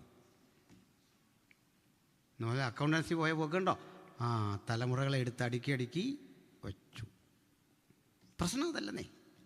ഇങ്ങനെ തലമുറകൾ അബ്രഹാം മുതൽ ദാവീദ് വരെ 14. അപ്പം കാലം പുരോഗമിച്ചു. ഇതാരാ? ദാവീദ് ഒരു രാജാവാണ്. വെറും ഒരു രാജാവാണ്, നമ്മളെന്നും ഓർത്തിരിക്കുന്ന ഒരു മനോഹര ജീവിതത്തിൻ്റെ ഉടമ. അതാ ദാവീദ് അല്ലേ. കലയും സാഹിത്യവും സംഗീതവും യുദ്ധവും നൃത്തവുമൊക്കെ വഴങ്ങിയ, ഒപ്പം മനുഷ്യ ഹൃദയമുള്ള, അപ്പോൾ തന്നെ കാർക്കശ്യ ബുദ്ധിയുള്ള, ബഹുഗുണങ്ങളുടെ ഒരു സവിശേഷ വിളനിലമാണ് ഈ ദാവീദ്, അല്ലേ? നമ്മൾ ഈ ദാവീദിനെ കുറ്റം പറയുമ്പോഴും ഒരു ഗുണമുണ്ട്. അത് ഒരിക്കൽ പറയാ, എൻ്റെ ദൈവത്തിനൊരാലയം, യാക്കോബിൻ വല്ലഭനൊരു നിവാസമുണ്ടാകും വരെ ഞാൻ എൻ്റെ കൂടാര വീട്ടിൽ കടക്കയില്ല, എൻ്റെ ശയ്യമേൽ കയറി കിടക്കയില്ല. ഇങ്ങനെ വർജനം ആചരിച്ചൊരു വിശുദ്ധൻ്റെ പേരാ ദാവീദ്. എന്ത് മനോഹരമായ സങ്കീർത്തനങ്ങളല്ലേ! ഇതൊക്കെ എഴുതാൻ പാടാ. ചിലപ്പോൾ ഞാൻ ഓർക്കാറുണ്ട്, ദാവീദ് തൻ്റെ മകനായ അബ്ശാലോമിൻ്റെ മുമ്പിൽ നിന്ന് ഓടിയപ്പോൾ നമ്മളൊക്കെ ഒന്ന് ഓടി നോക്കണം, മോൻ്റെ മുമ്പിൽ നിന്ന് സങ്കീർത്തനാണോ വരുന്നതെന്നറിയാം. എങ്ങനൊരു മനുഷ്യനാണെന്ന് ആലോചിച്ച്, ഇത്ര കൃപയുള്ളൊരു മനുഷ്യൻ, അതാ ദാവീദ്. ഞാനിവിടെ ഒത്തിരി ക്ലാസ് എടുത്തപ്പോൾ ഒരാൾ പറയാ, ദാവീദല്ല ഇത്രയും സങ്കീർത്തനം ഉണ്ടാകാൻ കാരണം ശൗലാ. കാരണം ശൗലുള്ളത് കൊണ്ടാണ് ദാവീദ് സങ്കീർത്തനം എഴുതിയത്. വേറൊരുത്തൻ ചോദിച്ചു, ഈ ശൗല് സങ്കീർത്തനമൊന്നും എഴുതിയിട്ടില്ലേ? ഞാൻ ആലോചിച്ച് നോക്കുമ്പോൾ ശരിയാണല്ലോ, അവനും എഴുതണ്ട. കാരണം മിക്കവാറും നമ്മുടെ ഈ ചർച്ച് ലീഡേഴ്സ് എല്ലാം ഇപ്പോൾ ഈ പാട്ട് എഴുതുന്നൊരു തിരക്കിലാണ്. ഞാൻ ഈയിടയ്ക്ക് ഒരു പട്ടാഭിഷേകം നടന്നിടത്ത് എന്നിട്ട് പറഞ്ഞു, വെച്ചാൽ പാട്ട് ഒന്നും എഴുതരുത്, ഉള്ള പാട്ടൊക്കെ ഞങ്ങൾ പാടിക്കോളാം. കാരണം ഇവർ ഈ എഴുതുന്ന പാട്ട് നമുക്ക് പാടാതിരിക്കാനൊക്കെ ഇവർ ലീഡർമാരും ആയിപ്പോയി. നമ്മളിതും വെച്ച് പാടുക, ഇത് പാട്ടാണോ? അതുമല്ല, പാട്ട് പോലൊരു സാധനം. അതുകൊണ്ടാണ് എന്നോട് ചോദിച്ചാൽ ഞാൻ പറയും, ക്രൈസ്തവ ഗാന സാഹിത്യത്തിന് ആൽക്കൊടുത്തോട്ടം കൊടുത്ത ഏറ്റവും വലിയ സംഭാവന ഞാനൊന്നും എഴുതിയിട്ടില്ല. കാരണം മര്യാദയ്ക്കുള്ള പാട്ട് ഇഷ്ടംപോലെ ഇവിടെ ഉണ്ട്. പിന്നെ ഞാനായിട്ടത് നമ്മളാരും അത് കുളവാക്കേണ്ട കാര്യമൊന്നുമില്ല. ഭാവിച്ചാൽ പാട്ടൊന്നും എഴുതിയേക്കില്ലേ, എങ്ങനെയെങ്കിലുമൊക്കെ നമ്മളിവിടെ ജീവിച്ചു പോയിക്കൊള്ളാം. ഉള്ള പാട്ടൊക്കെ ഉണ്ട്. ഇപ്പോൾ ഒരു പാട്ട് കേട്ടില്ലേ, എന്താ ഇപ്പോൾ ചെയ്യുക, നീ ഒന്നും ചെയ്യണ്ട, മര്യാദയ്ക്ക് അവിടെ ഇരി. അപ്പോൾ ദാവീദ് എത്ര പാട്ടെഴുതി? സങ്കീർത്തനങ്ങൾ. ഇത്രയും സങ്കീർത്തനം എഴുതിയ ആളാ. അപ്പോൾ കാലം പുരോഗമിച്ചു. ഇറങ്ങിത്തിരിച്ച നാളിലേ ഇങ്ങനൊരു രാജാവ് നിന്ന് സത്യപ്രതിജ്ഞ ചെയ്യുമെന്നൊന്നും പ്രതീക്ഷയില്ലാത്ത ഘട്ടത്തിൽ ഇറങ്ങിയ വല്യപ്പന് ഇങ്ങനൊരു കൊച്ചുമോനെ ദൈവം കൊടുത്തെങ്കിൽ ഒരു വലിയ വിശ്വാസം നമ്മളിലെല്ലാം അങ്കുരിക്കട്ടെ. കർത്താവ് പറഞ്ഞു, നിന്നിൽ നിന്ന് രാജാക്കന്മാരും എനിക്കുത്ഭവിച്ചു വരും. പ്രൈസലോ. ഇനി അടുത്ത വാക്യം എങ്ങനെ? അബ്രഹാം മുതൽ ദാവീദ് വരെ 14. അപ്പം ചരിത്രത്തിന് പുരോഗതി ഉണ്ടല്ലേ. ഒരു സാധാരണ മനുഷ്യനെ തുടങ്ങി രാജാവിലെത്തി.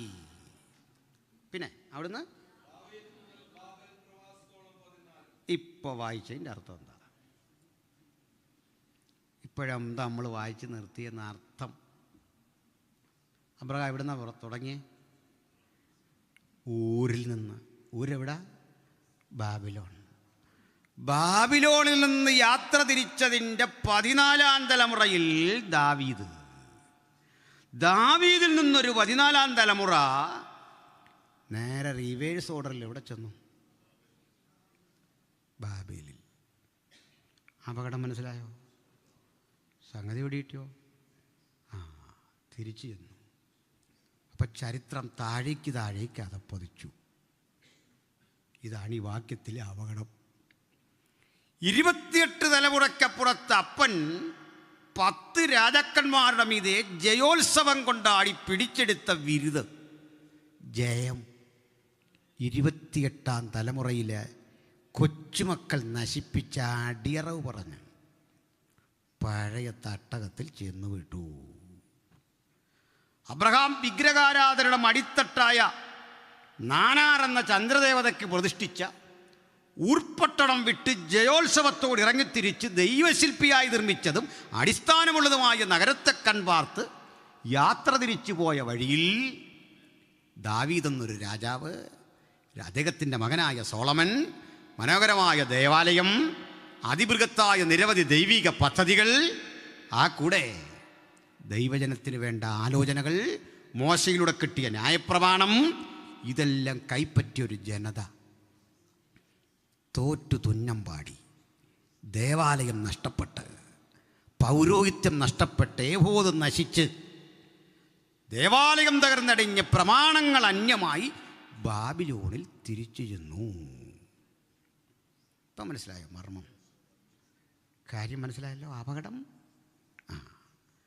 ആ കൂടെ പോയവരുടെ പേരാ ശദ്രക്ക്, മേശക്ക്, അബേദ്നെഗോ, ദാനിയേൽ, നമ്മുടെ പ്രവാചകനായ എസക്കിയേൽ ഒക്കെ ഉണ്ട്.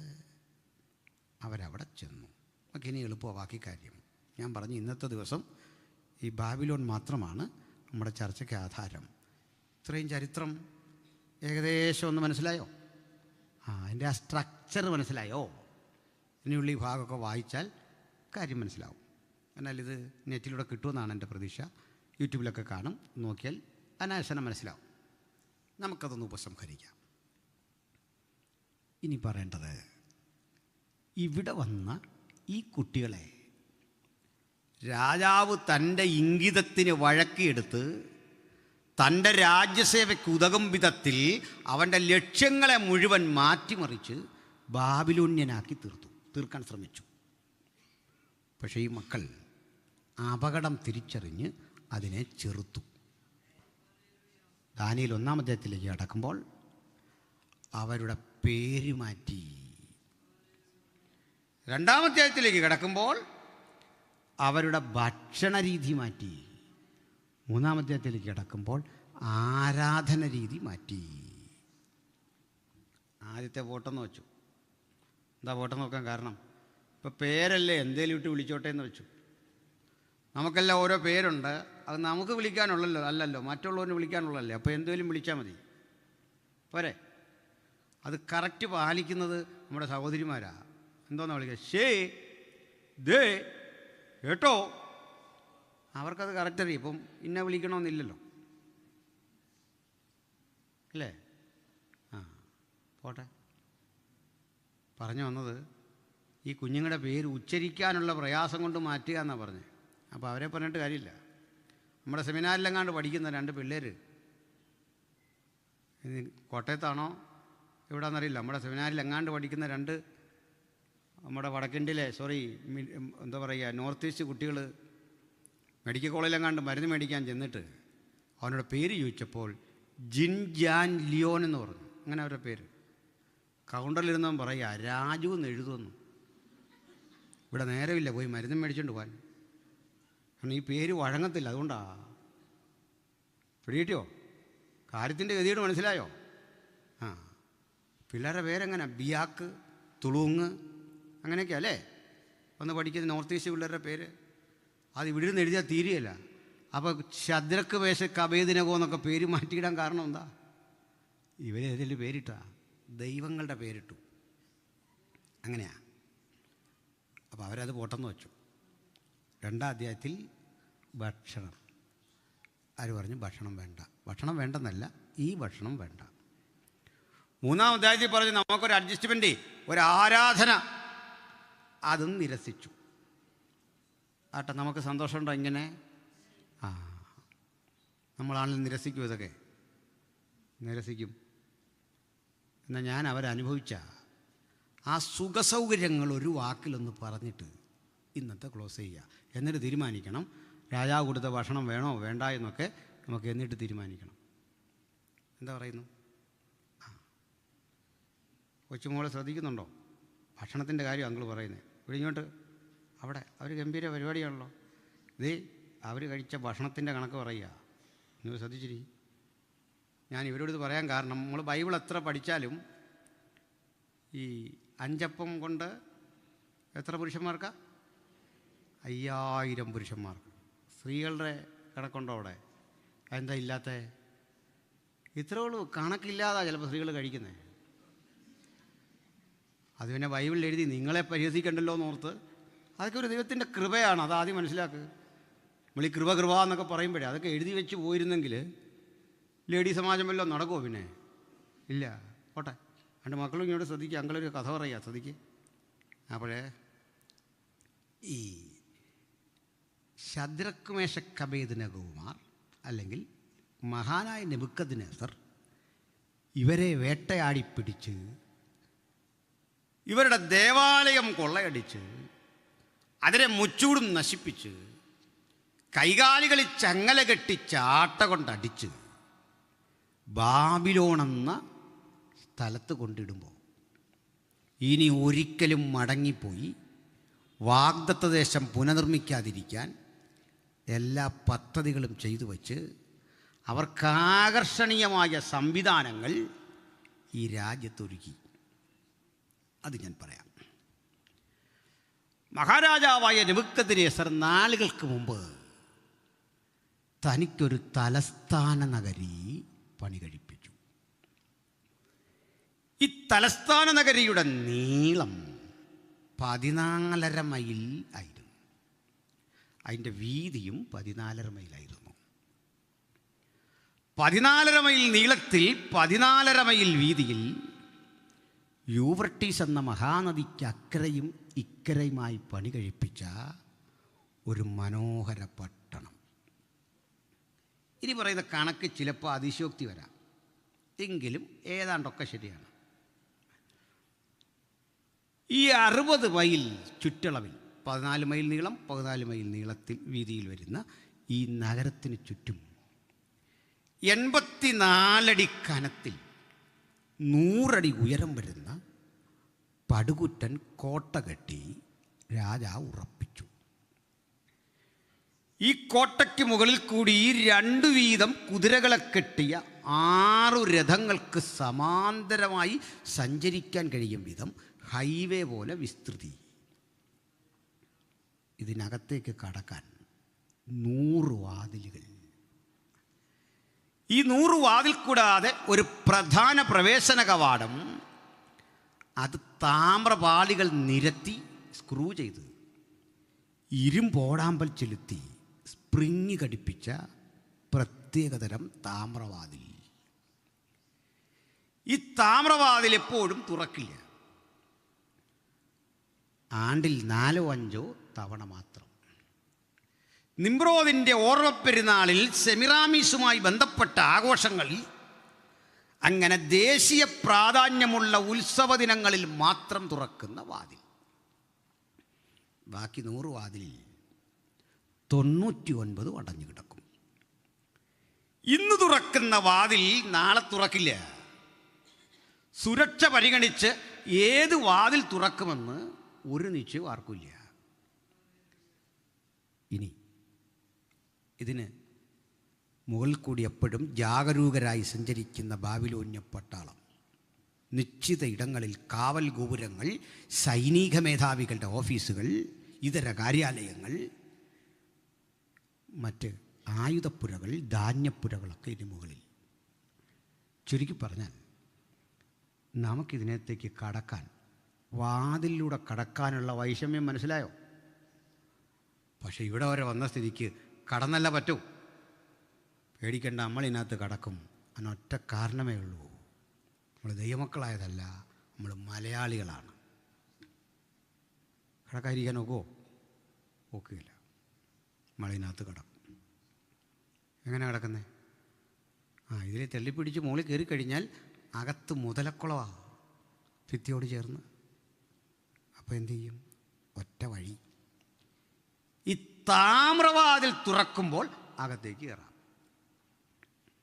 ഒരറ്റം മുതൽ അങ്ങേ അറ്റം വരെ തുറക്കുന്ന, നേരെ കിടക്കുന്ന കല്ലുപാകി ഉറപ്പിച്ച റോഡ്. ചുണ്ണാമ്പ് കല്ലുകൾ പാകിയുണ്ടാക്കിയ മനോഹരമായ പാത. അതിൻ്റെ 2 ഓരത്തും തണൽമരങ്ങൾ. ആ തണൽമരങ്ങളുടെ അഗ്രമിങ്ങനെ പരസ്പരം മുട്ടി ഉരുമി നിൽക്കുന്നു. ആ ശീതള ചായയിലൂടെ നമ്മുടെ യാത്ര. തലങ്ങും വിലങ്ങും റോഡുകൾ, മുന്തിരിത്തോട്ടങ്ങൾ, മറ്റു ഫലവൃക്ഷങ്ങൾ, തണൽമരങ്ങൾ, സുഗന്ധദായകങ്ങളായ പുഷ്പങ്ങൾ ഒക്കെ നിൽക്കുന്ന ഒരു മനോഹര നഗരം. ഈ നഗരത്തിൻ്റെ കൊത്ത നടുവിലൂടെ യൂഫ്രട്ടീസ് നദി ഒഴുകുന്നു. കുറേ ദൂരം ഈ വഴി പിന്നിട്ട് അങ്ങോട്ട് ചെല്ലുമ്പോൾ നദിക്ക് അക്കരെ ഇക്കര കടക്കാൻ ഒരു പാലം. പാലത്തിൻ്റെ കൈവരികൾ താമ്രനിർമ്മിതമാണ്. മിനുക്കി മനോഹരമാക്കിയ ആ കൈവരികളിലേക്ക് കണ്ണഞ്ചിപ്പിക്കുന്ന സൂര്യപ്രകാശം പ്രഭാതത്തിൽ വരും. ആ കാഴ്ച ഒരു വിസ്മയമാണ്. വൈകുന്നേരത്ത് ആ കാഴ്ചയുടെ ഭംഗി വീണ്ടും ആവർത്തിക്കും. അവർ പാട്ടുപാടി സൂര്യദേവനെ പുകഴ്ത്തിക്കൊണ്ട് പറയും, ബാൽദേവ, ഇത് നിൻ്റെ എഴുന്നള്ളത്ത്. വൈകുന്നേരം പറയും, മണവാളൻ തൻ്റെ മണവറയിലേക്ക് തിരിച്ചു പുറപ്പെടുന്നു. പാട്ടും നൃത്തവും ആഘോഷവുമാകി ഓരോ സായന്തനങ്ങളും തീർക്കുന്ന ഭംഗിയുള്ളൊരു നഗരം. ഇനി ഈ 2 പാലങ്ങളും ഘടിപ്പിച്ചിരിക്കുന്നത് 2 ഗോപുരങ്ങളിലാണ്. ആ ഗോപുരത്തിൽ കയറിയാൽ നമ്മെ വിസ്മയിപ്പിക്കുന്നൊരു കാഴ്ച, താഴേക്ക് 90 ഡിഗ്രി ആംഗിളിൽ തുറക്കുന്നൊരു പടിക്കെട്ട്. താഴെ ചെന്നാൽ നിങ്ങളൊരു ഭൂഗർഭ തുരങ്കത്തിലെത്തി. ഈ തുരങ്കത്തിൻ്റെ ഉള്ളിൽ 100 കണക്കിന് മനുഷ്യരെ ഉൾക്കൊള്ളാൻ പാകത്തിനുള്ള ഒരു പടുകുറ്റൻ വിരുന്നുശാല. മുകളിൽ കൂടി യൂവർട്ടീസ് ഒഴുകുന്നു. താഴെയാണ് ഈ ടണല്. അതിന് പില്ലറും സംവിധാനങ്ങളുമൊക്കെ ഉണ്ട്. അതിൽ ചുണ്ണാമ്പ് ചൂളയിൽ നിന്നെടുക്കുന്ന ഒരു തരം വാതകത്തിൽ തീ പടർത്തി ഈ ഭിത്തിയിലൊക്കെ, മാർബിൾ ഒട്ടിച്ച ഭിത്തിയിലൊക്കെ അതിങ്ങനെ പ്രതിഫലിപ്പിച്ച് അർത്ഥവൃത്താകൃതിയുള്ളൊരു സ്റ്റേജിൽ ആളുകൾ പാട്ടുപാടി നൃത്തം ചെയ്ത് നമുക്ക് വേണ്ടി, അവിടെ വന്നിരിക്കുന്ന ആളുകൾക്ക് വേണ്ടി വീഞ്ഞ് നിറച്ച് വെച്ച കുപ്പികൾ, വ്യത്യസ്ത നിറങ്ങളിലുള്ള മദ്യക്കോപ്പകൾ, വറുത്ത മാംസക്കഷണങ്ങൾ, ധാന്യത്തിൽ ഉണ്ടാക്കിയെടുത്ത വിവിധതരം ആഹാരപദാർത്ഥങ്ങൾ, ഇതൊക്കെ പാട്ടുപാടി നൃത്തം ചെയ്ത് നർത്തകന്മാർ ആളുകൾക്ക് കൊണ്ട് കൊടുക്കുന്നതാണ് ഡിന്നറിൻ്റെ പൊതുരീതി. ഇതാ ഈ ശദ്രക്ക് മേശക്ക് അബേദ്നെഗോ വേണ്ടെന്ന് വെച്ചത്. മനസ്സിലായോ? നമ്മളിലാണ് ഇത് കണ്ട ചെന്ത് പറഞ്ഞേനെ, പ്രൈസ് ദ ലോർഡ്. എനിക്ക് കോട്ടയത്ത് കിട്ടാത്തത് ഇവിടെ വന്നപ്പോൾ കിട്ടിയെന്നല്ലേ? ഒക്കെ വിട്ടേക്കാം, നീട്ടണില്ല അവിടെ ഒന്നും. ദൈവമക്കളെ, അവരത് നിരസിച്ചിട്ട് പറഞ്ഞു, ശാഖപദാർത്ഥം, അത് മാംസമൊന്നുമല്ല, ഇതൊക്കെ കഴിച്ച് ഞങ്ങൾ ഉപജീവനം കഴിക്കാം. രാജാവ് പറഞ്ഞു, സൈനികൻ പറഞ്ഞു, മേലധികാരി പറഞ്ഞു, രാജാവ് നിങ്ങളുടെ ശരീരം ഒത്തു നോക്കിയാൽ സംഗതി ആകപ്പാടെ മാറും. അപ്പം അദ്ദേഹം പറഞ്ഞു അങ്ങനെയല്ല. അവർ പറഞ്ഞു അങ്ങനെയല്ല, നീ പരീക്ഷിക്കും ഞങ്ങളെ. ഇത് നമുക്കുള്ളൊരു ദൂത എന്തെന്നറിയണ്ടേ? ഭക്തൻ്റെ ആരോഗ്യം കഴിച്ച ഭക്ഷണത്തിൻ്റെ ബലമല്ല, അവൻ്റെ ശക്തി പ്രതിമാസ ശമ്പളത്തിൻ്റെ ശക്തിയല്ല, അവൻ്റെ അറിവ് പഠിച്ചെടുത്ത ഓർമ്മയുടെ അറിവല്ല, പാരമ്പര്യമോ പൈതൃകമോ അല്ലാത്ത ഒരു വാഗ്ദത്തം നമ്മുടെ എല്ലാം മീതെയുണ്ട്. അതുകൊണ്ടാണ് നമ്മൾ ഇന്ന് ജയോത്സവത്തോടെ ഇവിടെ വരെ എത്തിയത്. ആ ദൈവകൃപയ്ക്കായി നമുക്ക് തമ്പുരാനെ സ്തുതിക്കാം. ഏതായാലും ഈ സ്ഥലത്ത് ഈ സംഭവമൊക്കെ മനസ്സിലായില്ലേ? എന്നാൽ ഇവിടെ വരച്ചിരുന്ന നെബൂഖദ്നേസർ ഇനി ഒരിക്കലും പിള്ളേർ തിരിച്ചു പോകാതിരിക്കാൻ ചെയ്ത, അങ്ങനെ ഇരിക്കുക, 3-ാം അധ്യായത്തിലെ വിഗ്രഹം അതിനെ വെച്ചു. കുഞ്ഞുങ്ങൾ നമസ്കരിച്ചോ? ഇല്ല, നമസ്കരിച്ചില്ല. അപ്പോഴാണ് വെട്ടാൻ പിടിച്ചു. വെട്ടാൻ പിടിച്ചപ്പോൾ ആദ്യം പിടിച്ചാരെയാ? ദാനിയേലിനെ. ഇതൊക്കെയാണ് നമ്മുടെ എല്ലാവരും അവസ്ഥ അല്ലേ? ഈ തിന്മയിൽ പങ്കെടുക്കാത്ത നമ്മെ അപവാദങ്ങൾ കൊണ്ട് മൂടി ആദ്യം തകർക്കാൻ അറസ്റ്റ് ചെയ്തു. എൻ്റെ ഒരു അത്ഭുതം, ഒരു രാജാവിട്ട ഉത്തരവ് കണ്ടിട്ട് ദാനിയേൽ പറയുക അതങ്ങ് മരവിപ്പിക്കാൻ. ഞാനാ പറയുന്നത് മരവിപ്പിക്കുക. അപ്പോൾ ഏത് വിധിയും മാറ്റിമറിക്കാൻ പ്രാർത്ഥന മനുഷ്യൻ്റെ അധരങ്ങളിലൊരു ഉത്തരവ് ദൈവം കൊടുത്തിട്ടുണ്ട്. നമുക്കിന്ന് ഇത് ചിന്തിച്ചു പോകണം. നിനക്കെതിരെ വരുന്ന ഒരായുധവും ഫലിക്കയില്ല. അത്തരം ഉത്തരവുകളെ മരവിപ്പിച്ച് നിർത്തിയിട്ട് പറയുക, എന്നെക്കൊണ്ട് രാജാവിൻ്റെ മുമ്പിൽ നിർത്തണം. ഞാനാ ഗ്യാരണ്ടി. എഴുതിയ ഉത്തരവിൻ്റെ പകർപ്പും കൊണ്ട് വന്നവൻ്റെ വാളിൽ കൈവച്ച് തടഞ്ഞിട്ട് പറയാൻ നോ, നിർത്തിയേക്ക്. ഇതാ നമുക്ക് ഉയരത്തിനുള്ള അധികാരം. പ്രാർത്ഥിക്കുന്ന ദൈവത്തിൻ്റെ പൈതലെ, മഴയെ തടയാൻ ആവശ്യപ്പെടുമ്പോൾ അത് പെയ്യാൻ ഒക്കെ കഴിയത്തക്ക വിധം പ്രാർത്ഥിക്കുന്ന ഏലിയാവിൽ കൊടുത്ത അതേ അനുഗ്രഹം നമ്മുടെ എല്ലാം ജീവിതത്തിൽ ദൈവം തന്നിട്ടുണ്ട്. ഉത്തരവിനെ റദ്ദാക്കിയിട്ട് പറയുക, എന്നെ അവിടെ കൊണ്ടുചെല്ലാൻ. സ്തോത്രം. സ്വപ്നം കണ്ടത് വിവരിക്കാൻ പറ്റാതെ വന്നപ്പോൾ വിവരിക്കാൻ ബുദ്ധിമുട്ടുന്ന 2-ാം അധ്യായത്തിൽ അനുഭവം പറഞ്ഞേ. ഹല്ലേലൂയ. ഉത്തരമില്ല.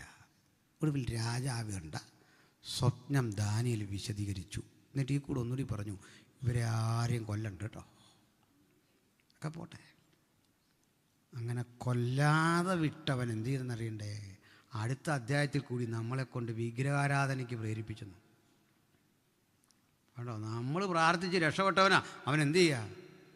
നമ്മളെ കൊല്ലാൻ പകർപ്പ് മേടിച്ചത്. നന്ദി കെട്ടൊരു ലോകത്ത് നമ്മൾ ജീവിക്കുന്നല്ലേ? നന്ദി കെട്ടൊരു ലോകത്ത്. എങ്കിലും പ്രാർത്ഥിക്കുന്നവന് ഒരു കാര്യം ഉറപ്പാണ്, ലോകം മുഴുവൻ എതിരാകുമ്പോഴും നമുക്ക് വേണ്ടി തുറക്കുന്ന ദൈവത്തിൻ്റെ കരം, നമുക്ക് വേണ്ടി പ്രവർത്തിക്കുന്ന ദൈവത്തിൻ്റെ സാന്നിധ്യം, അതിനെ വെട്ടിമാറ്റി ഒന്നിനും നമ്മെ ഒന്നും ചെയ്യാൻ സാധിക്കില്ല.